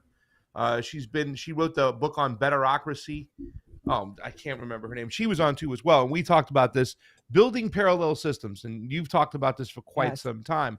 But how do we really build a parallel system when we do have an imperialist entity that no matter what we do will come after us? How do we tackle both at the same time? Because to me, I see the point in building those parallel systems, but if we don't take on the machine that is designed to kill us, it's going to kill us. We can't just ignore it. You starve it and you make it, and you make it eat itself. If there's enough people that are engaging in alternate forms of currency, if there are enough people who are, you know, engaged in trade services for, you know, growing and producing food, the people who are already growing and producing food are just waiting to be brought into stuff like this. I don't know if you've checked in with Slim lately or not, but the beef initiative blew I up. watched your show the other day. That was awesome. Yeah, we celebrated a couple of wins on Thursday. The fluoride ruling too in that lawsuit. But I mean, I don't know if you know this or not, man, but they're already coming after everybody. You know, it's the major cities are freaking insane. They have been for quite a while. There's a very, have no very raw high milk out there, buddy. 36. Well, but you know that it doesn't have to be that way. In every major city, there's hundreds, if not thousands, of acres of park and stuff like that that could be reclaimed pretty freaking easy for some grazing, especially if you're just trying to feed, you know, relative within that area, service relative within that area. There's a whole bunch of different ways that this can happen. But the one way that it can't happen is if people still keep thinking that machine designed to kill them is going to work. If they get to put 1 out of 535 parts that we know about, and then all kinds of parts on the inside and components on the inside that people aren't ever allowed to see. All right, fams, we got 10 minutes left. We got another guest coming on. And I will let you guys finish up. Take 5 minutes each real quickly. Maybe you don't need 5 minutes, fam. Let everybody know where they can find you, what you got going on, and any little message left. And ladies and gentlemen, if you're out there watching, if you're on Rumble, if you're on Rokfin, if you are on the YouTubes, please, Oz, go ahead and share the link for the GoFundMe. We are helping Chanda out. This is all about her today and her battle against cancer, her battle against lung cancer. We have been raising a few bucks. It keeps going up. We're at 10.2 right now. The end goal is close to 30,000. And with the way how expensive everything is, that probably won't be enough. So hopefully we can have as many GoFundMes to help her out as much as we can. But fam, go ahead and give us your final message before you get on out of here. And I appreciate your late night over there. Thank you so much for joining us today with Steve.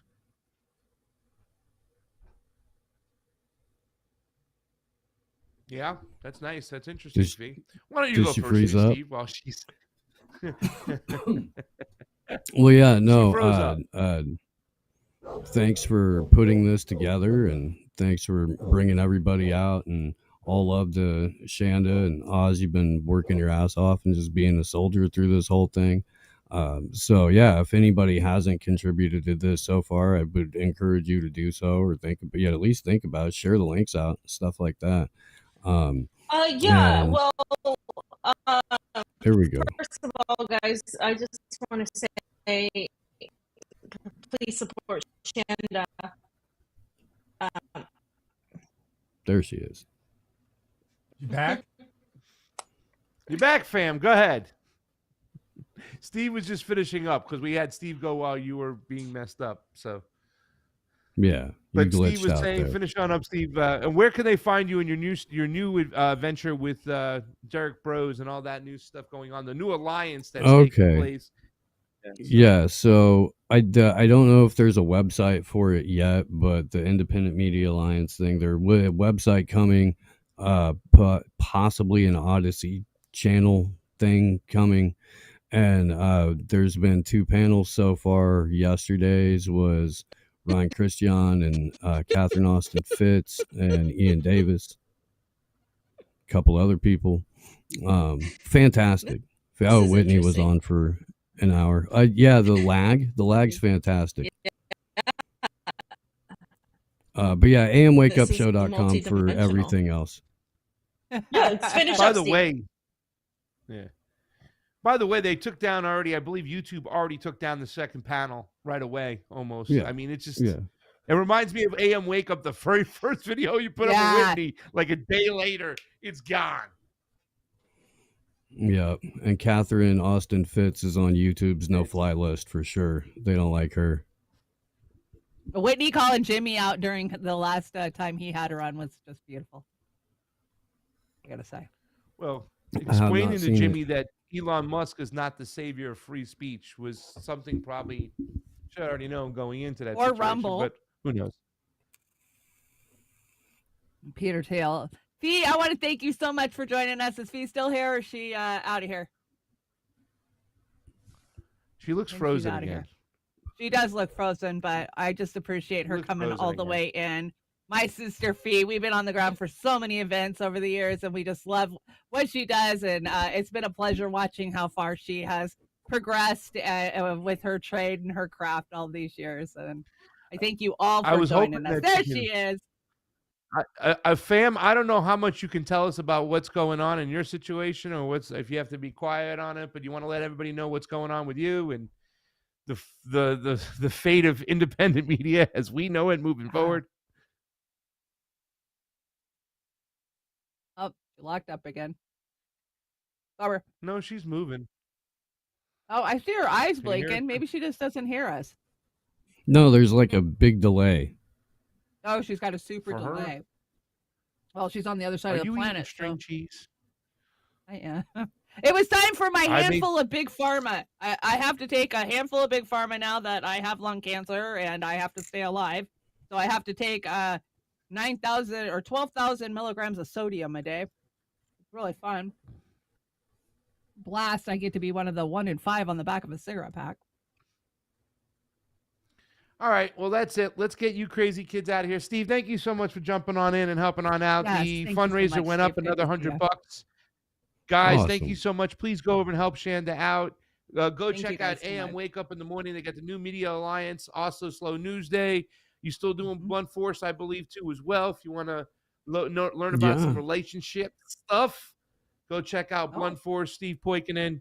Where can they hit up all your merchandise stuff? Still some of the best merchandise in any show out there. Mm-hmm. It is. Just go to amwakeupshow.com and click the Buy Our Merch tab, and it'll take you directly to the Big Frog store. And yeah. Thanks, man. I was Take gonna care, Shanda. wear Don't Trust the State, Steve, but I Thank got a you so little much. extra pounds on me, so it's really tight, so I didn't wear it. But Don't Trust the State, one of my favorite shirts and stuff. Can you Fam, guys hear me now? let Heck us yeah. know what you got. Okay. Yes, we can Yes. hear you, Fee. Okay. Thank There you you so are. much for coming Okay. in. And I'm gonna I hop on think it out, you guys. was. Take care. Good to see everybody. Later, Thank Steve. We Bye, love you. Steve. Okay, sorry. I think it was the VPN or something like that. Anyway, so everybody just go support Shanda. I mean, Shanda, you know, you have all of our support. You've been so supportive of independent media for so long. Absolutely. You and Oz have always been highlighting all of us and doing the work you know, that's required, and you've been on the ground so many times, and we need more people like that, and I think you've inspired a lot of people to do the same as well. So everybody please go to the fundraiser, and I'm sure Oz will put it out, and we've shared it, but I will share it again today after the stream. Now, as far as what's going on in terms of RT, obviously they have been sanctioned, they have been banned pretty much everywhere in the West. The sanctions were directly at people related to the news channel, and specifically them, and then also some apparent social media, I guess, parts of the company. By what that means is after a certain date in November, that will become fully illegal for any American to be working for anything related to Ria Nova C, which is the company that heads RT. You would be breaking the law. Technically, they could go after you, open an investigation, and push charges against you that could be very bad.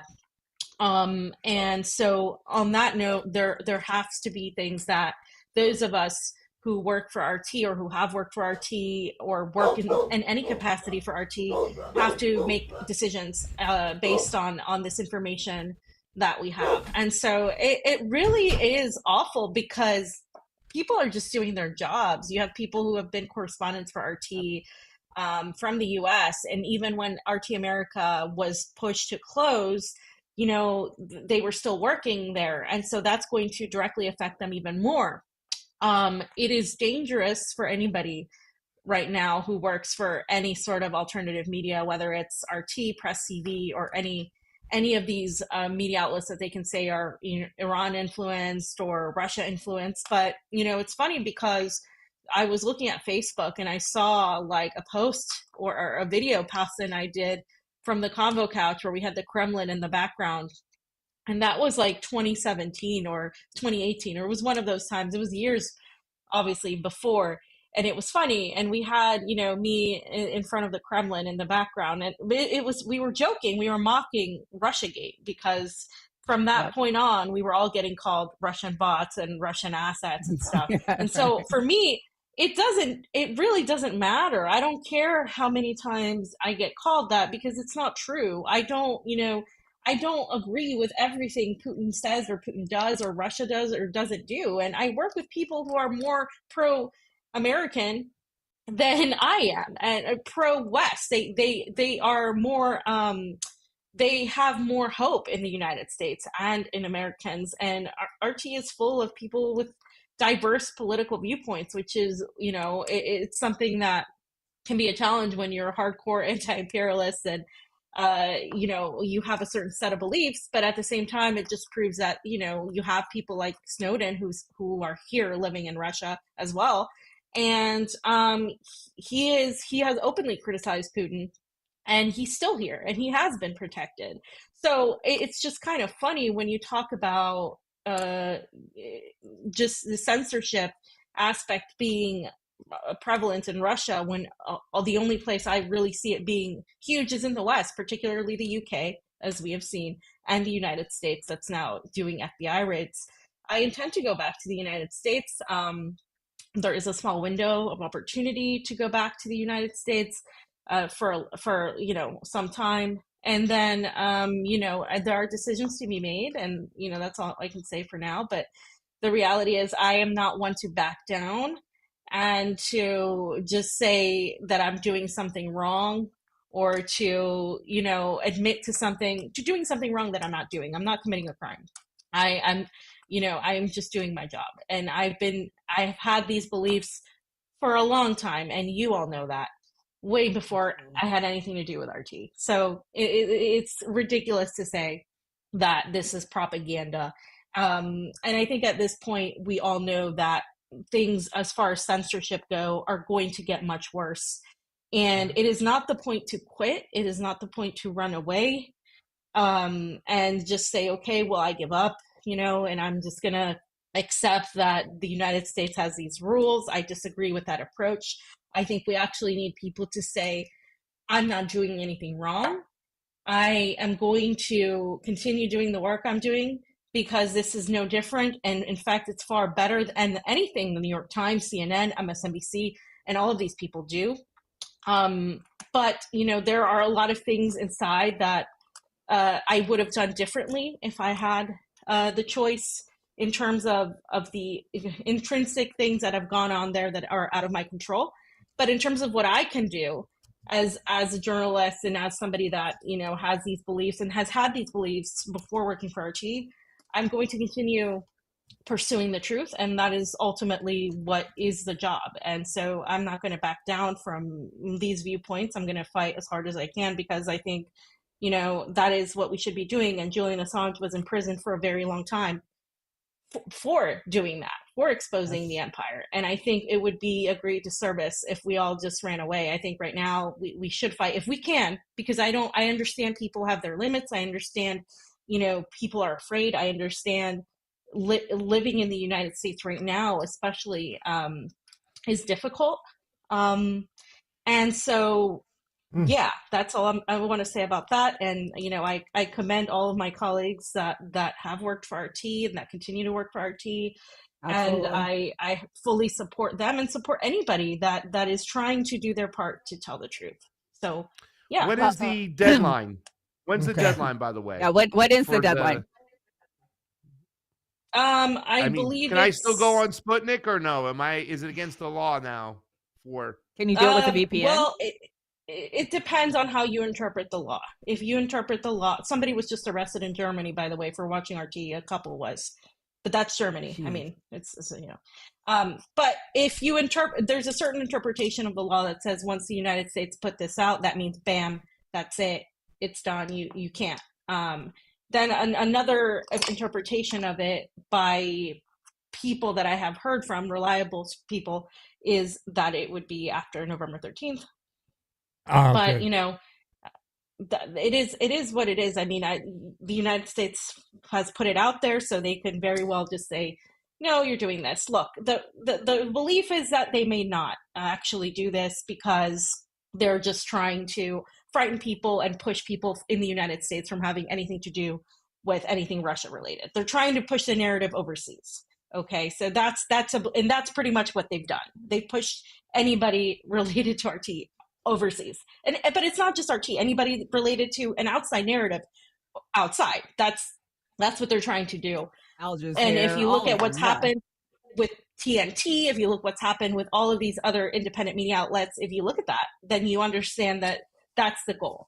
So no, I think Americans at home, we should be fighting back against this with every fiber of our being. And, that's why I wouldn't want to be unable to go back to the United States, because for me, it's also a fight within the United States. I can't tell, Russia or Iran or China or all these countries how to do the things in their government, but I can do something about our government. And I think that is honestly something I've realized while being here as well. Thank you. Yes. Thank you. Yeah, Thank you so vote. much. Thanks. Fee, Have a- I gotta tell you, it's been a joy watching you progress, and keep it up. You are such an inspiration to so many of us, and you impress me every day, and keep up the great work. Thanks, Fee. Love you, Chanda. Bye. Bye, guys. Love you too, Fee. Thanks so much for joining us. Okay, Oz, it sounds like you got These are something the on the fundraiser. agenda. What's going on? No, I'm trying to get Manila in, and she's Fee's camera. I think Manila? she's here. There she is. There she is. Nice. Can you hear us? Yay, Hi. Manila. Hi. Hello, Manila hello. Chen is in the house. Hey. Hi. Yay. Hi. Hi, Can you hear Chanda. us? Nice to meet you. Nice to meet you too. I hear Well, you've had a too bad I similar haven't met you battle sooner. As I have. Yeah, I know. I can't Yeah, believe we haven't well, met sooner. I know. That's crazy. I so know. many common friends.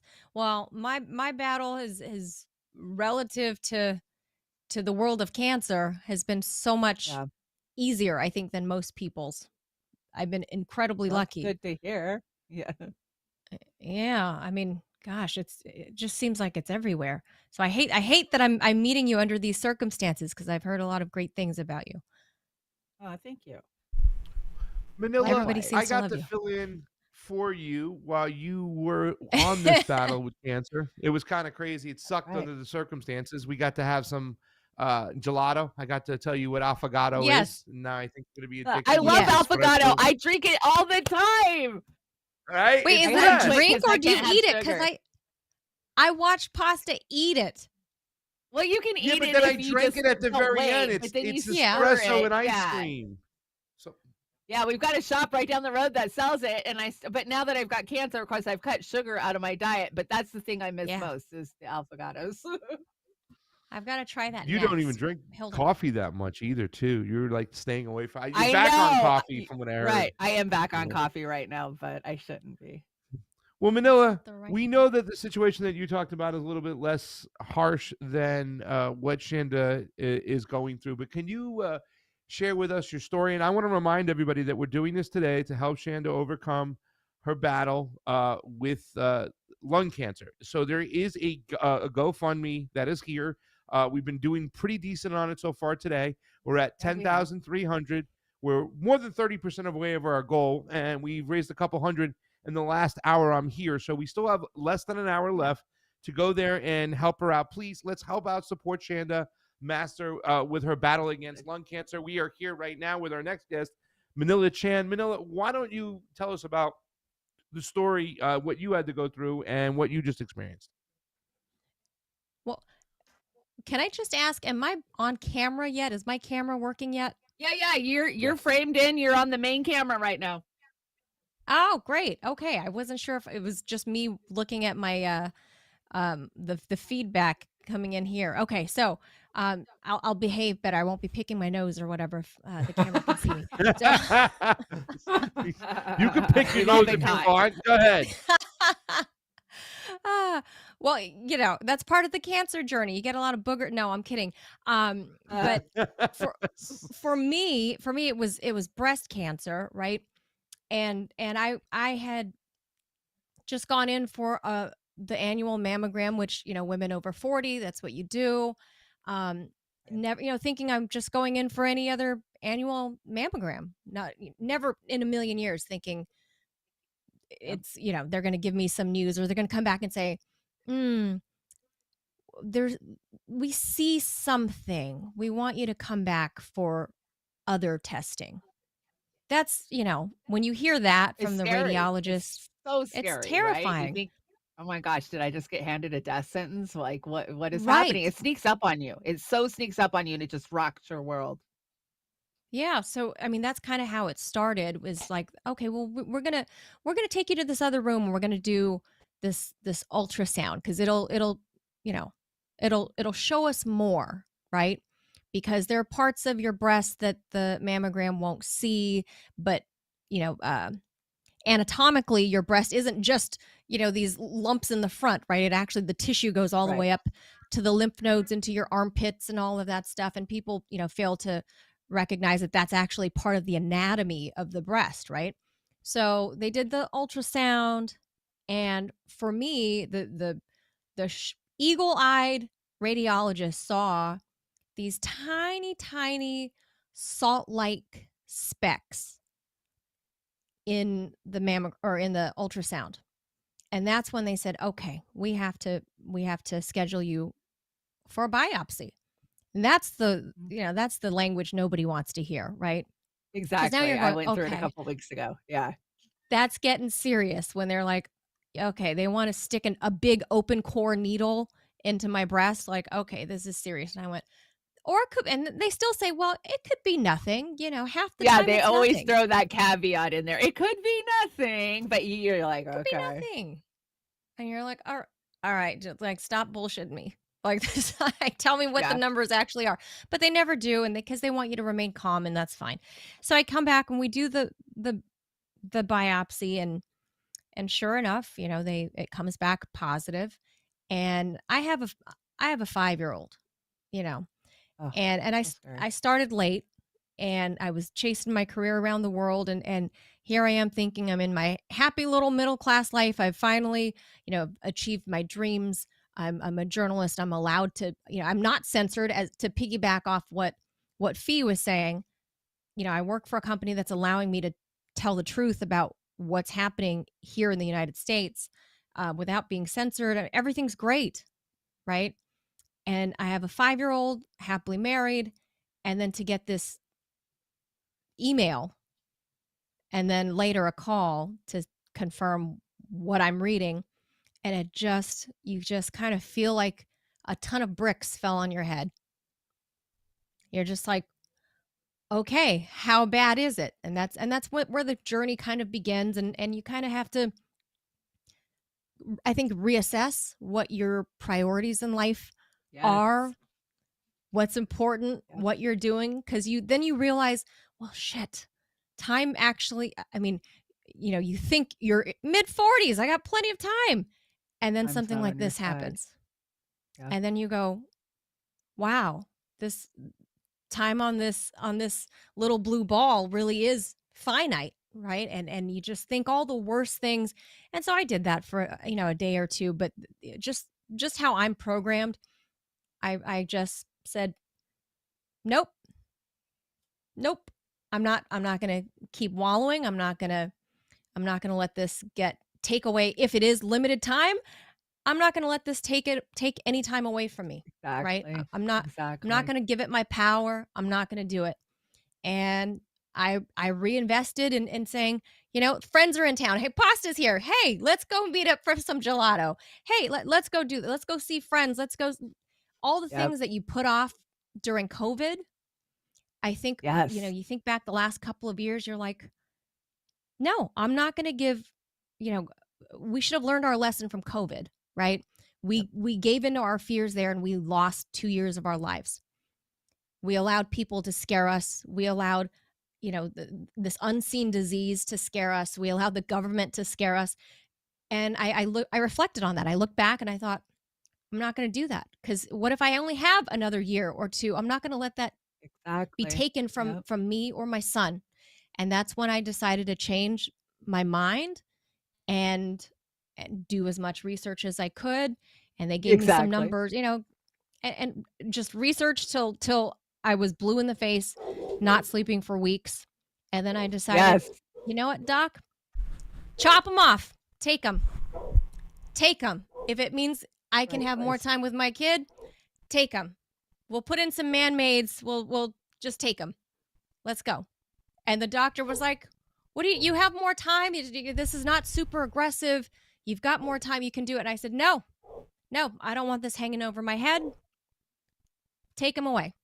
Take it. How fast can we do this? I couldn't do it fast enough because I made the decision to fight. And if part of the tools in my belt was them chopping them off, take them, because I wasn't going to give it any more time or any more power. And I wanted to fight with every possible tool and method I could. And so I'm 3 weeks out, cancer free.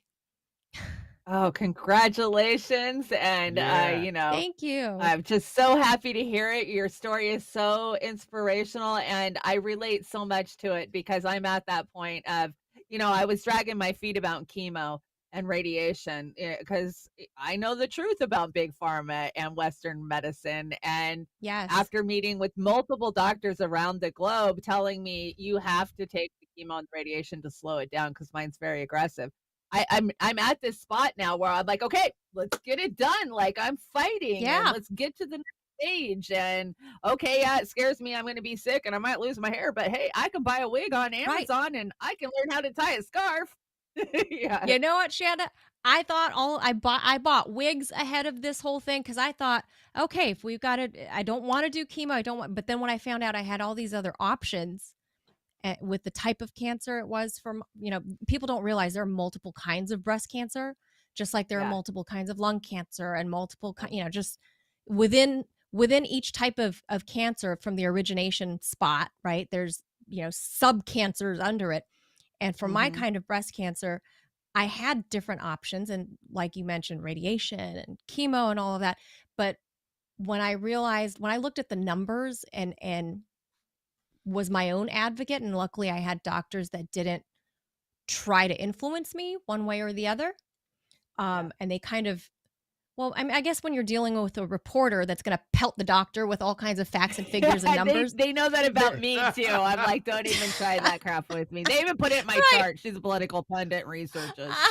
Let's see, doctor, this is you at a rally 3 years ago. Do you want to explain this real quickly?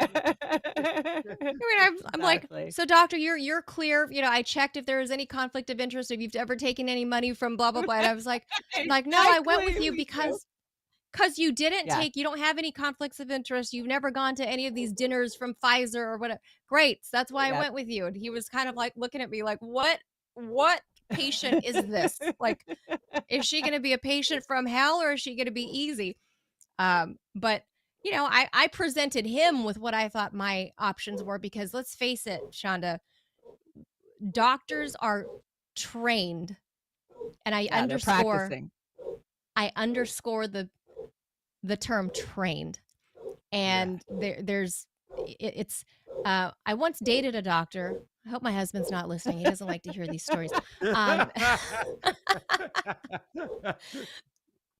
So I once dated a doctor that told me, and he was a neurosurgeon, and he said, I hate today's, way of practicing medicine. He says, because, medicine is an art. It's not really a science that we should be able to practice person to person. But he says, that's not how it's done anymore. And that's when I learned, this is many years ago, obviously, but that's when I kind of learned the inside of how all of this works with big pharma and the influence and your insurance carrier, and it's carrier by carrier by carrier, the protocol of how to treat this. So me being armed with that, and maybe it's, I'm fortunate enough to be kind of nosy as I was born that way. I was born to be a reporter, I guess. So I was armed with that kind of background knowledge going into this. So I kind of went in, telling the doctor, well, so I read there's this. What do you think about this? I read there's this. What do you think about this? What do you think about this? Because I learned you have to be your best own advocate. You have to. Because even if you have the kindest, most wonderful Western doctors possible, which I feel like I was lucky enough to find 2 of them, but you still have to be the one to advocate and lead your own care. That as much as they're educated and as much as that's, their field, you have to be at the forefront of the herd, and they're behind you, right? Or maybe it's like a pack of ducks, maybe geese or whatever, right? But you have to be at the front of that triangle, right?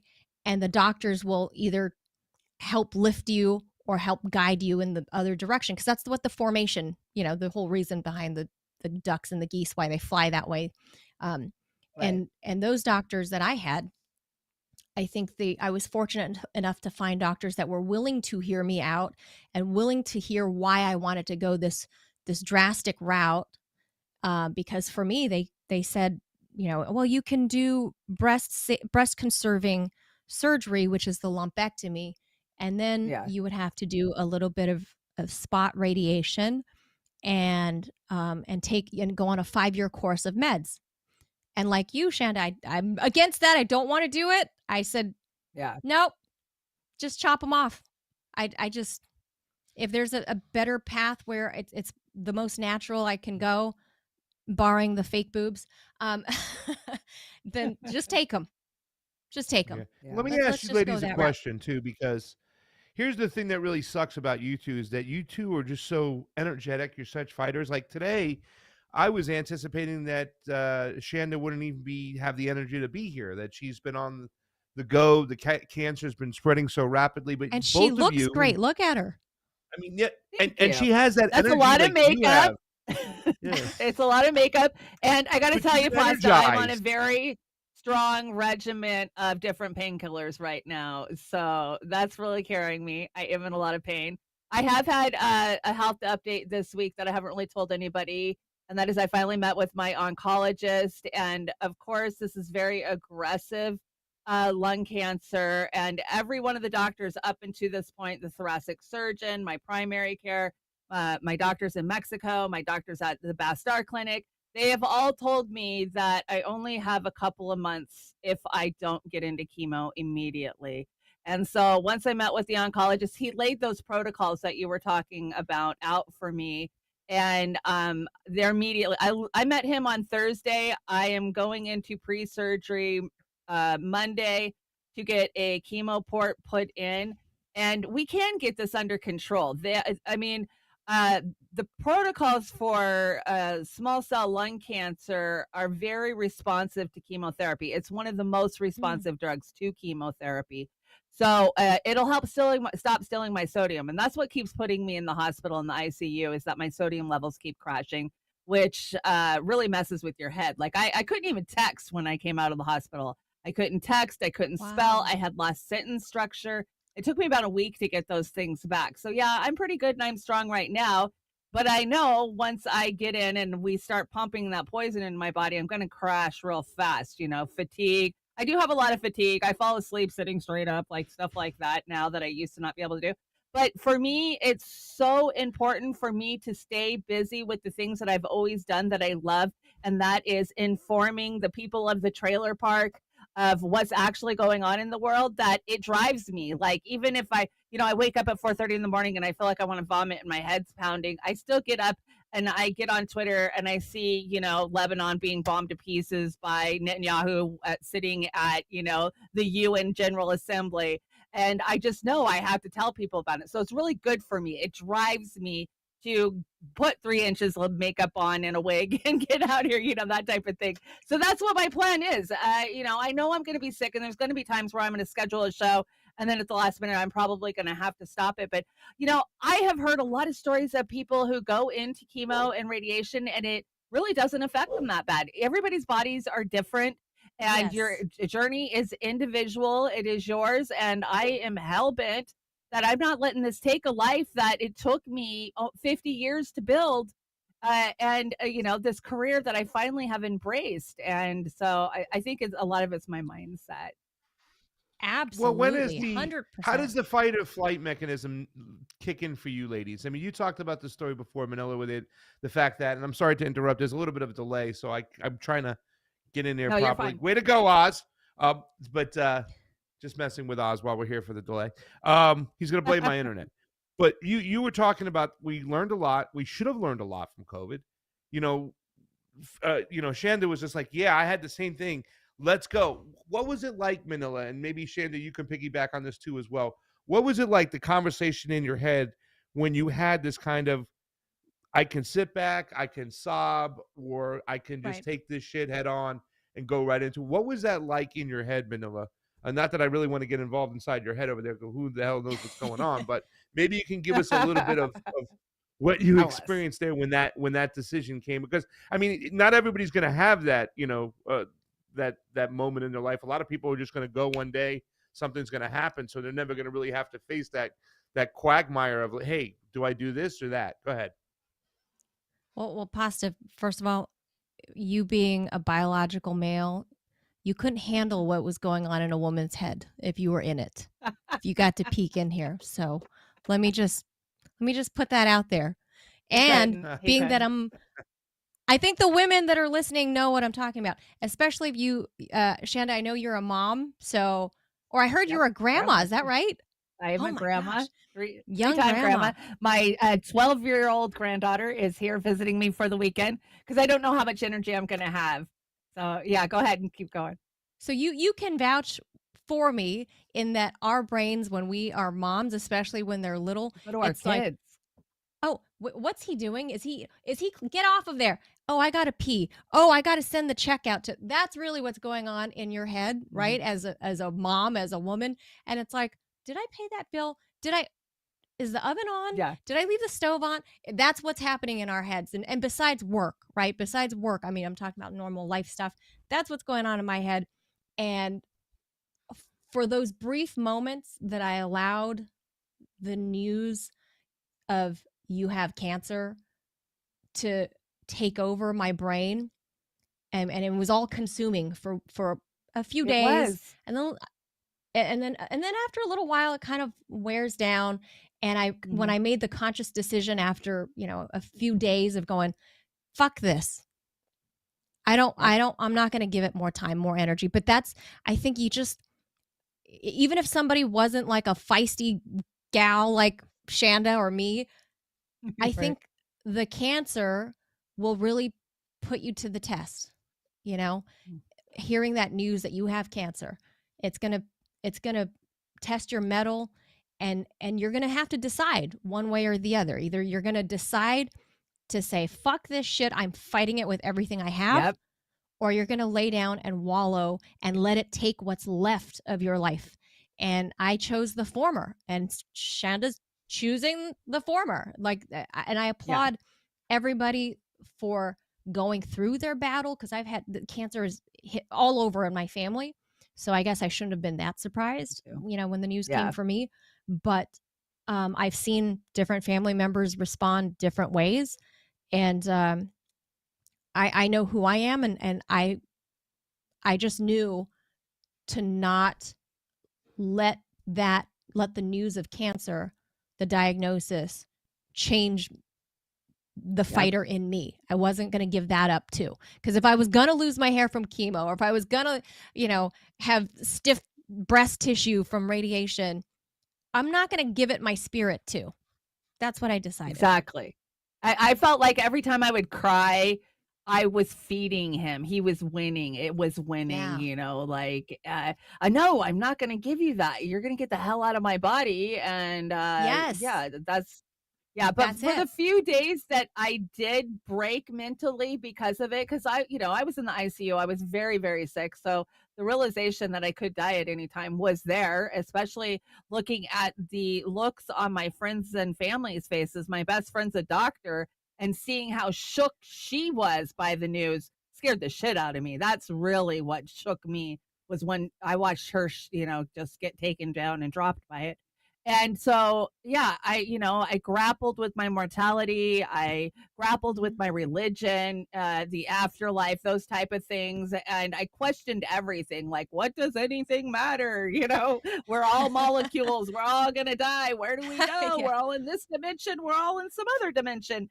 But once I got through that, then my fight came in, and my fight or flight kicked in, Pasta. And it was like the day you called me, it was probably 4 days after my diagnosis. And I was in that mode already, like, no, fuck this, screw this. I felt fine. I went to the hospital thinking I had the flu, and now I'm walking out with a death sentence, and I'm gone in 3 months. No, I'm not accepting this. And, Sister Amber helped me. We got on the phone. We talked to so many doctors and looked at and researched everything that we can. And, unfortunately, I did not want to take chemo or radiation. I wanted to go a holistic route and be one of those success stories, but that's not the path for me. The type of cancer I have no choice but to do chemo and radiation. But I'm looking at clinical studies, because that's my other thing. Like, okay, if my life has got to be sacrificed for this, I wanted to help somebody else. And so I'm looking at clinical studies at Stanford right now for radiation treatment. I got a Manila? question for you, Shanda.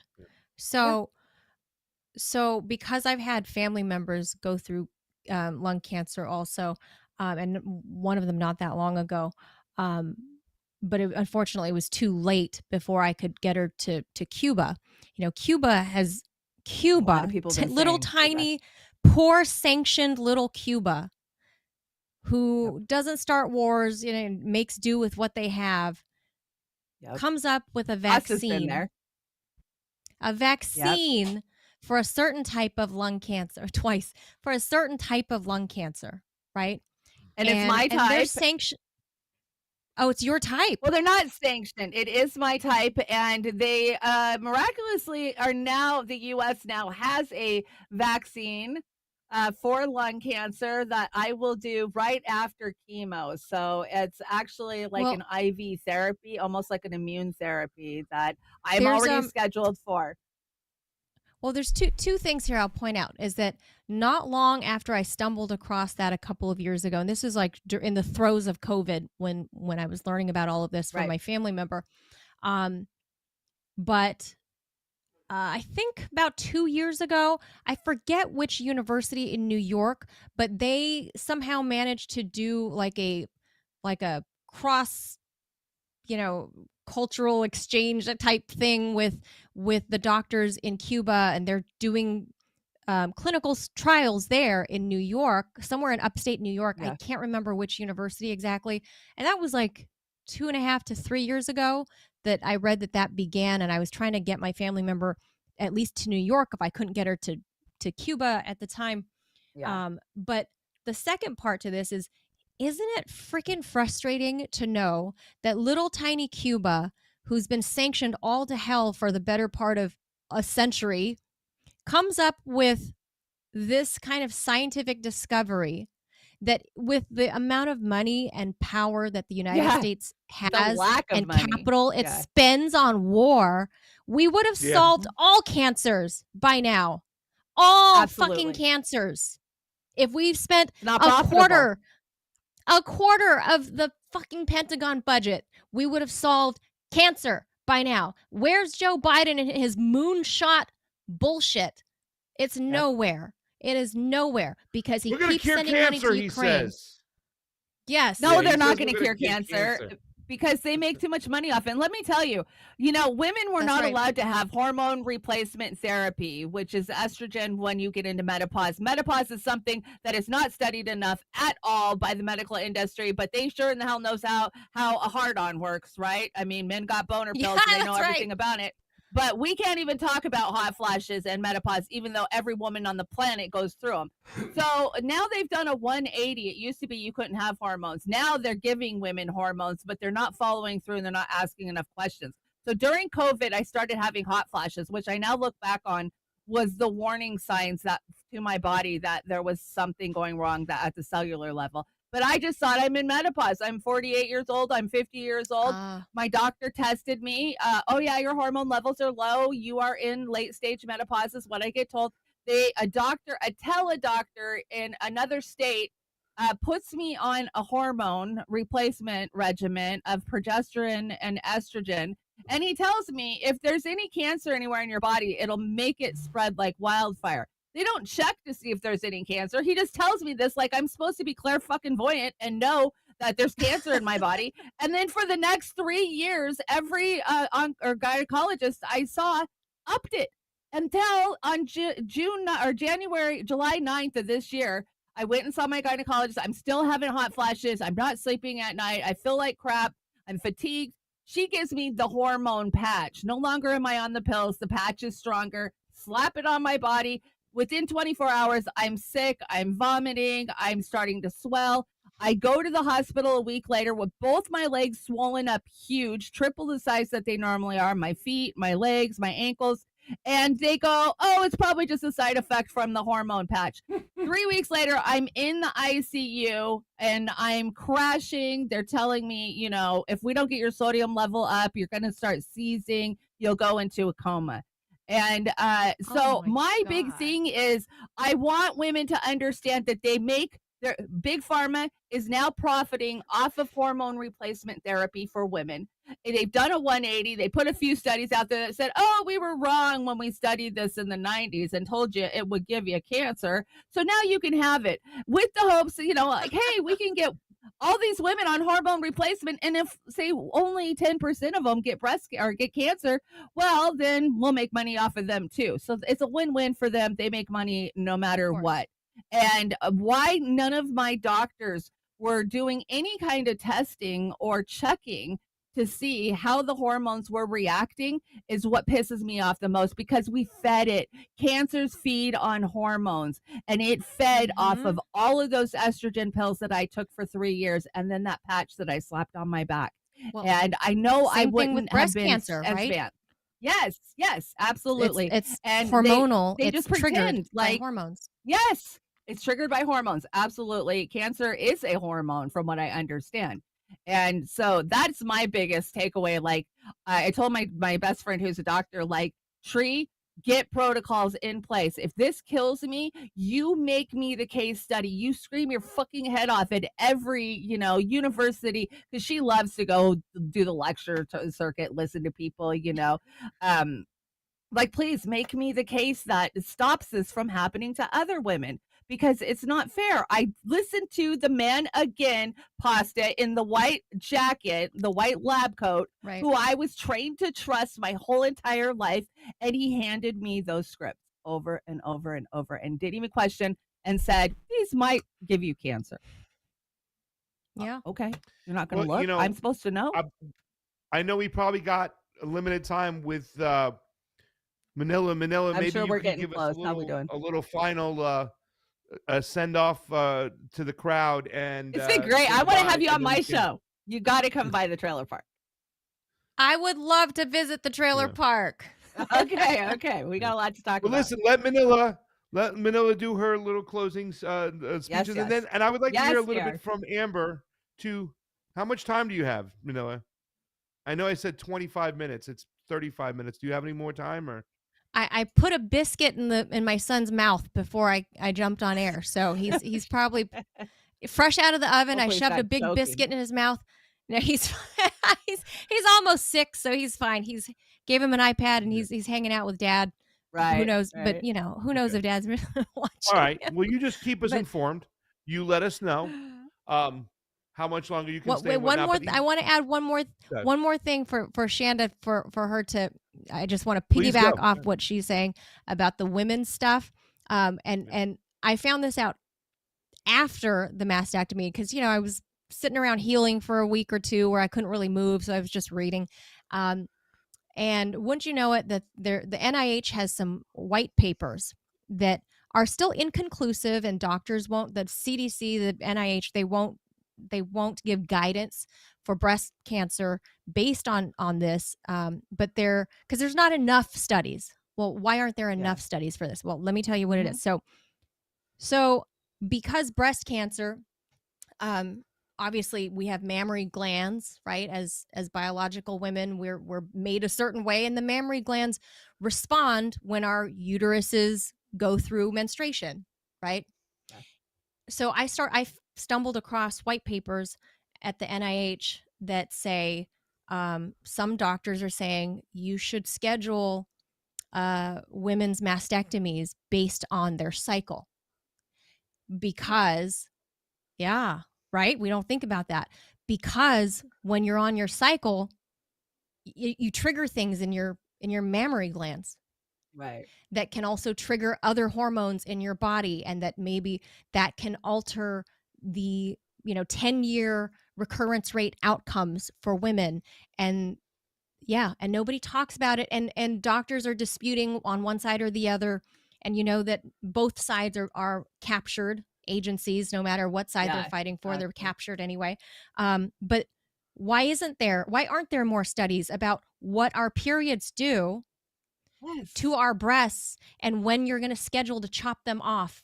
And then there might be a better time in that 28-day cycle for you to remove our mammary glands and the lymph nodes, because women's bodies react. We have other hormones that men do not have that literally trigger changes throughout our entire body. We don't have enough studies about that. We don't know anything about the woman's body, really. 2,000 years into, modern Western civilization, we don't know anything about women's bodies.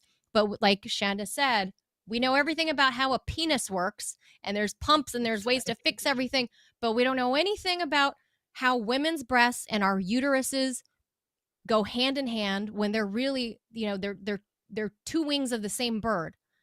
And they don't know this. How do you not know this after breast cancer has been a thing for easily 60 diagnosable years? Why do you not know anything? Because you're not putting any money towards a woman's body because you don't care.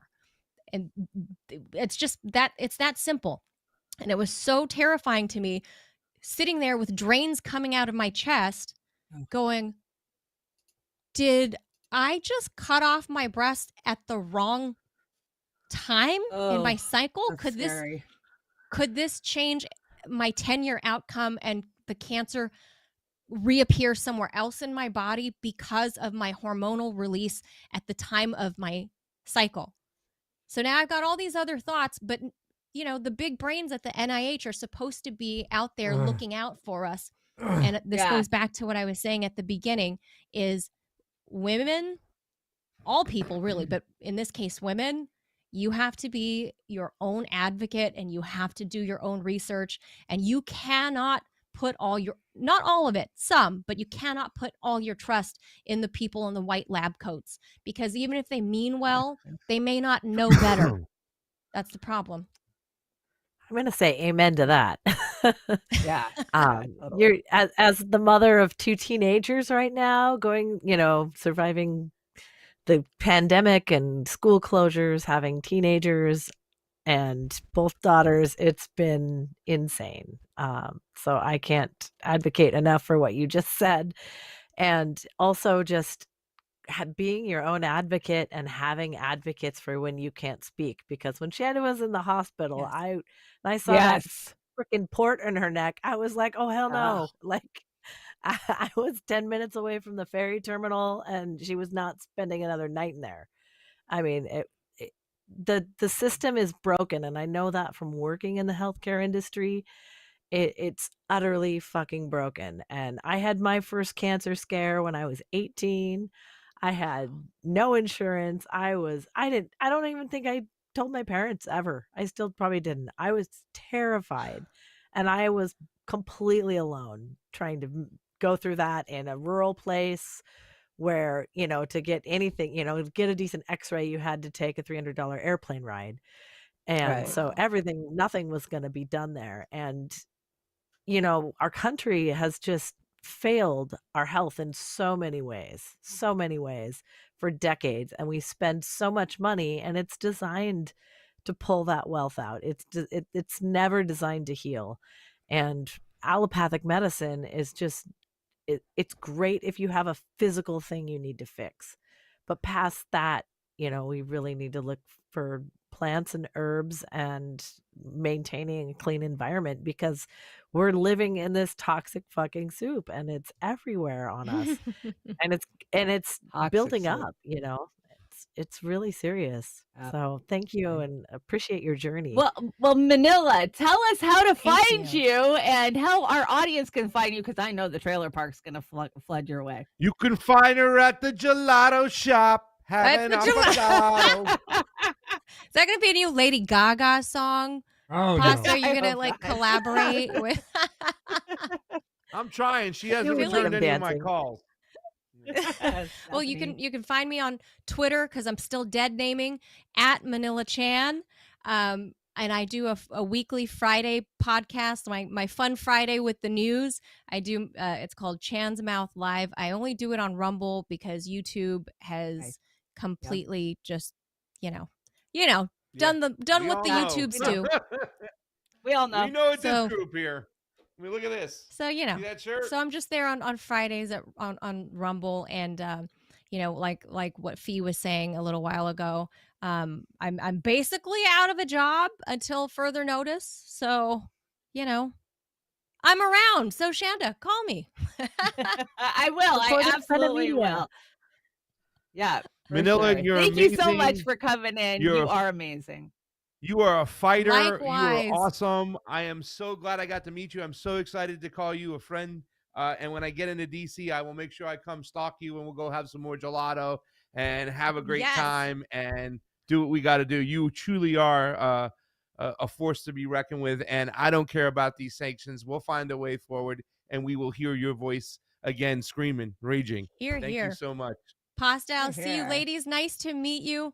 I'll Nice to meet hopefully see you. you all again soon. Thank you Wonderful. so Congratulations much. on congratulations on kicking cancer in the ass. Thank you, Manila Chan. Yes, And congrats. I hope we can say that with Shanda real soon. We We will. absolutely We will. will. We will. There she Okay, let's goes. do an update on the fundraising. We have had a lot of donations come in, and I want to get caught up real Oh, fast. We've got some great Nico names hanging House. out. Nico House. Nico House! Thank you so much, Nico. We've been a longtime fan, and the trailer park loves the hot spots. We're always bringing the hot spots to the trailer park.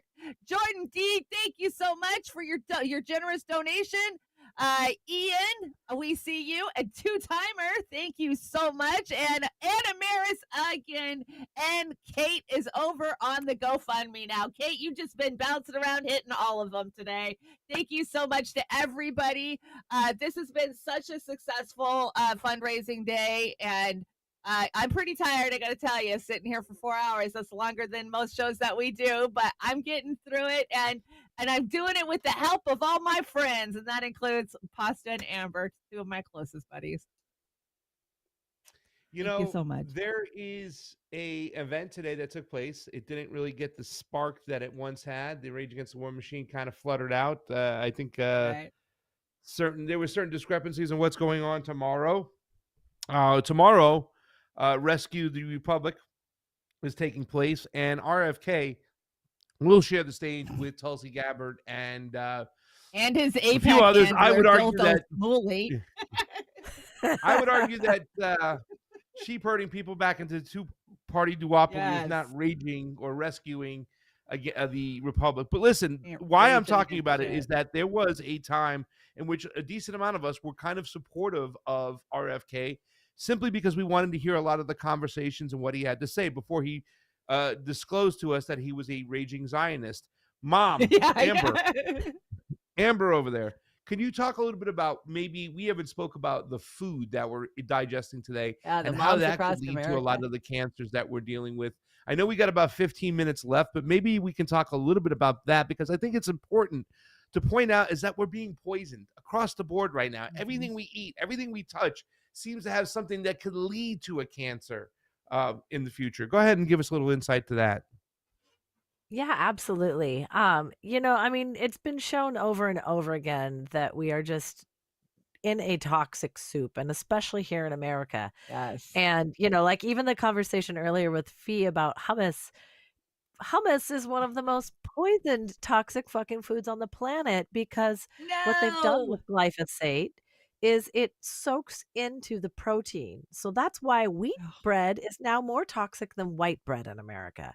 But other parts of the country, it's not as bad. But as BRICS continues, they are getting their hands on more and more. Argentina, just immediately after their election, in came the Monsanto and chemical cartel contracts. We've seen it now over and over again in Brazil, which is feeding most of Europe its grain, which they don't think about. They're getting GMOs. They don't label it because the GMOs aren't happening in Europe, but it's happening now. And so we just really need to take care of ourselves. So chickpeas are super high in protein. They're the highest protein legume. My friend Tony up in Canada did the glyphosate testing on all of them because we couldn't get it done here in America. And garbanzo beans are at the top of the list. So if your hummus, if your garbanzo beans are not organic, they are literally poison. And if you go to the Moms Across America website, you can see that there's a petition out on Bonanza chickpea pasta and other gluten-free foods, because that's the other thing too. And we talked when you were a vegan with Fee for a while. The way that they have changed and ruined our food and what people consider healthy food, what they consider to be a healthier option, Now, often it's more toxic. We see that with the fake meat rush. We see that with the bugs. We see it all over the place. Your farmer's market, growing your own, building food networks and webs in your own neighborhood is literally the thing that's going to save us. We're going back to Quaker times. I'm calling Quaker rules and some of the things that my ancestors, who were Quakers, who came over here because they were sick of the fucking corruption in Europe and the corruption of the Catholic Church and the corruption of all the secret societies. And they said, fuck that. I want religion. I want freedom of speech and freedom of religion. And so those aren't right wing ideals. Those were ideals that came out of history that founded our founding blocks of America.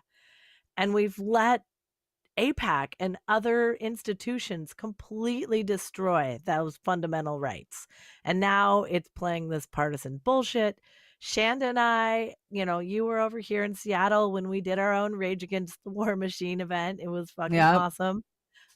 Pasta, you and I were both quoting Smedley Butler that day, which I found Yeah. hilarious. I'm like, you were in my head again. We've Always. always been anti-war. We've always told people, you don't look at the label on your food until you're fucking sick enough that you have to. Why? Because it's a Yeah, pain in the exactly. ass. And trying to find So organic is a fucking nightmare. Like yeah, Walmart, ain't nothing in a Walmart store organic. I'm sorry. Even the ones that say organic, when you really look close, no, they're not organic at all. And real organic food, it rots. It rots really fast from what I've learned. Like I'm buying stuff and it's bad within 2 or 3 days. Like, holy crap. But that's the way it's meant to be. These yeah, shelf lives for fucking fruits and vegetables that are 6 weeks long and bread that doesn't mold for 6 weeks. That's insane. And that's what we've come The accustomed to. Now, all McDonald's those that never preservatives breaks are, down, yeah, right? yeah, it Your never breaks favorite down. pasta. Never Your breaks Fox's down. The favorite. McDonald's, He loves the you Yeah. put Big McChicken. Macs into like a little dome. It never, it's terrible. Listen, 2,000-year-old I mean, Twinkie. I think Yeah. there was some questions about Jillian Michaels the other day with her speech in Congress, whatnot. Why was she allowed to I've have got that it. stage? I'm Why going was to she air allowed it to do on the thing? Monday. I'm going to air that on Monday for my Well, viewers. the, So I'm the excited for area that. in which I really disagreed is the fact is that she started asking and pleading with the congressional members to do something about it, to make a change. And I was like, And no, you're supposed we're to be the way front beyond line. that. Tell We these elect fuckers you. Tell Yeah. these fuckers that they should die for what they've done, that there's nothing they can do, that they should hang their heads in shame, and we should wreck this whole system. Because we're talking about ingredients and some of the stuff that in Europe they don't even allow. And this is the normal everyday situation. When you put on the TV, if you're watching sports, they're still advertising about every single fast food out there. They're still telling you to Yep. bundle up your shots now, get your COVID and your flu shots together. I mean, Mm. all this stuff is programmed and played over and over and over and over again. And there are people out there, well, you have to be responsible for your own, your own life and stuff. But how much responsibility can one have when they're programmed to eat bad and wrong things? Go ahead, Yep. Amber.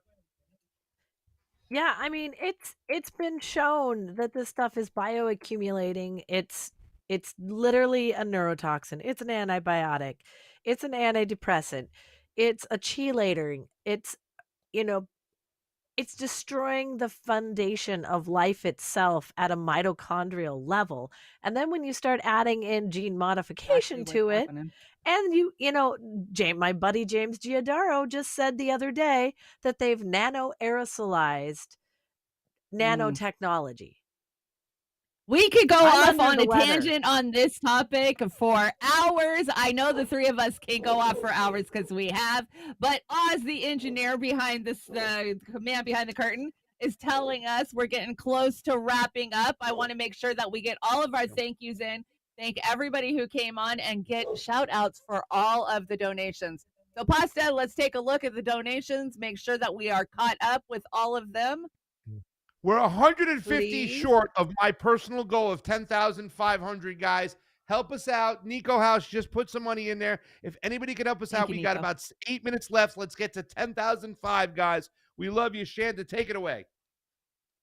It's been great. Amber, I got to thank you so much for being my road dog, for being my sister, and one of my best friends in the world. Always having my back and kicking the goddamn door down over at the hospital. When I want something done and I'm locked up, I'm calling Amber. I just got to tell you, because she screwed us on kicking in the door. Cocaine Bear, Shanda. Stop letting her off the hook. Cocaine Bear was Because of her, we awesome. had to put together an event. She's the one who brought Cocaine Bear to the table. I know. I loved it. It was hilarious. And of course, Pasta was one of the very first people in the world to get told, find out, and actually call me up. And that means a lot to me, Pasta. That's how close that you are in my life. Both of you are.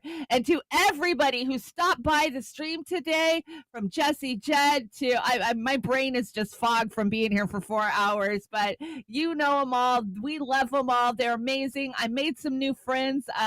Manila is amazing. Thank you for inviting her. And so many amazing performances today. And you all, so many of you hung out in the chat the whole entire show. You gave on multiple platforms. I just love you guys. I have so much gratitude for the community that has been built around the trailer park and Roar Media. And of course, the Convo Couch and all of our brothers and sisters at Independent Media, Heartlands Media, Kit, and, just everybody who stopped by today. Thank you guys so very much. Pat and Jamie Coons and Jesse and Jessica and it's Kevin. been a very, very great show. Kevin, absolutely. Kevin leaded the show and started off the show. Black Bear News, make sure you follow there. And to all of the amazing supporters in the chat. And Oz, thank you. I know that you were under the weather today and it looked beautiful. You pulled it off like a champ. We didn't have too many glitches, which, come on, we've had some shows that are so bad we've had to pull the plug on them. So Only when Pasta I'm very does proud it. of you. Only Glitch when City, Pasta my does friend. it. Anyway, we're all the platforms. Let's go. Let's do it. Last shot. Sorry, Oz. Yeah. I just want to make one last push. We got 5 minutes, guys. $150. Everybody put in $10 right now. Let's go. Let's help support Chanda-Masta's battle against lung cancer. That's why we're here today. Thank you so much. I'm sorry, Oz. Jump right in. No, that's all right. We're gonna have a testimonial from our friend, our brother Pat. And then we're going to go into the outro. And the outro is, the first song is a big thank you. A big thank you, not only from everybody who participated, but personally from Shanda and myself and Amber and everybody at Roar Media. So best of our love to you. And we're going to go out. You guys say bye, because we're going to have Pat and we're going to go straight into the outro. It's been Guys, a great 4 so hours. much. Thank you so much. And join me Monday morning for Trailer Park Pundit, 9:45. We might start a little early because I have a doctor's appointment at noon. So see you then. Love you guys. Love you. Thank you. Love you, Shanda. Love you Love you, Shanda. all. Stick around. It's a great outro. Let's kick Terry's ass. I'm sticking around. I'm kicking Terry's ass right out of me. It's a tough subject. I lost my dad and my best friend to cancer. I'm sure everybody out there has had the same story or gone through it themselves. So there's an example I wanted to use here. I don't know if you're familiar with Warren Zevon, the late great Warren Zevon. He was diagnosed with cancer. And when he found out, it was kind of too late to do anything about it. But he used to sub for Paul Schaefer on the Letterman show. And I remember when Dave found out that, this was basically it for Warren, he had him on the show and asked him a bunch of questions about, his experience with his battle and the nature of life. So on. It's excellent. I recommend you watch it. It is on YouTube. But Dave essentially asked him, now that you know your days are numbered, do you have any advice for everybody out there? And he said, Do you know something about life and death that maybe I don't know? No? Not unless I know how much you're supposed to enjoy every sandwich.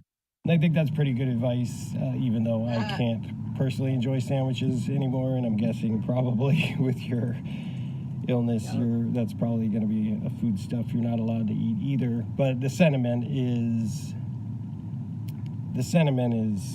correct. It does. Sandwich is just a word, but enjoy everything you have with the time that you have. And I was reluctant to use that example, even though it's good advice, you know. But being as Warren didn't survive his cancer, I didn't want, you know, that's not the takeaway here. The takeaway here is that's good advice for anybody, any day of the week. I just didn't want any bleak associations with it. I have very little personal hope, or any hope. I have very little hope in anything anymore. Certainly not in any institutions or humankind as a whole. But I do have a small amount of personal hope left, stored away somewhere deep down in there, and whatever I have left, I bequeath to you now to use in your fight. So there it is. I give you all of my hope. I give you my and Jamie's love. And just remember, enjoy every sandwich. And if all else fails, just remember, you got nothing else. Bat Boy still loves you. Bat Boy loves me. Oh, thank you, Pat.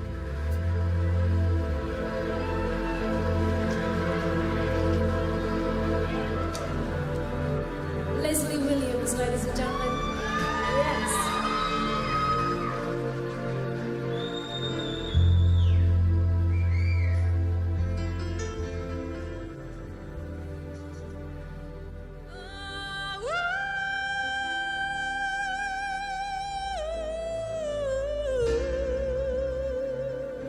Doesn't take much to make us happy and to make me smile.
windows and empty hallways. A pale moon in the sky streaked with gray. Human kindness is overflowing, and I think it's gonna rain today.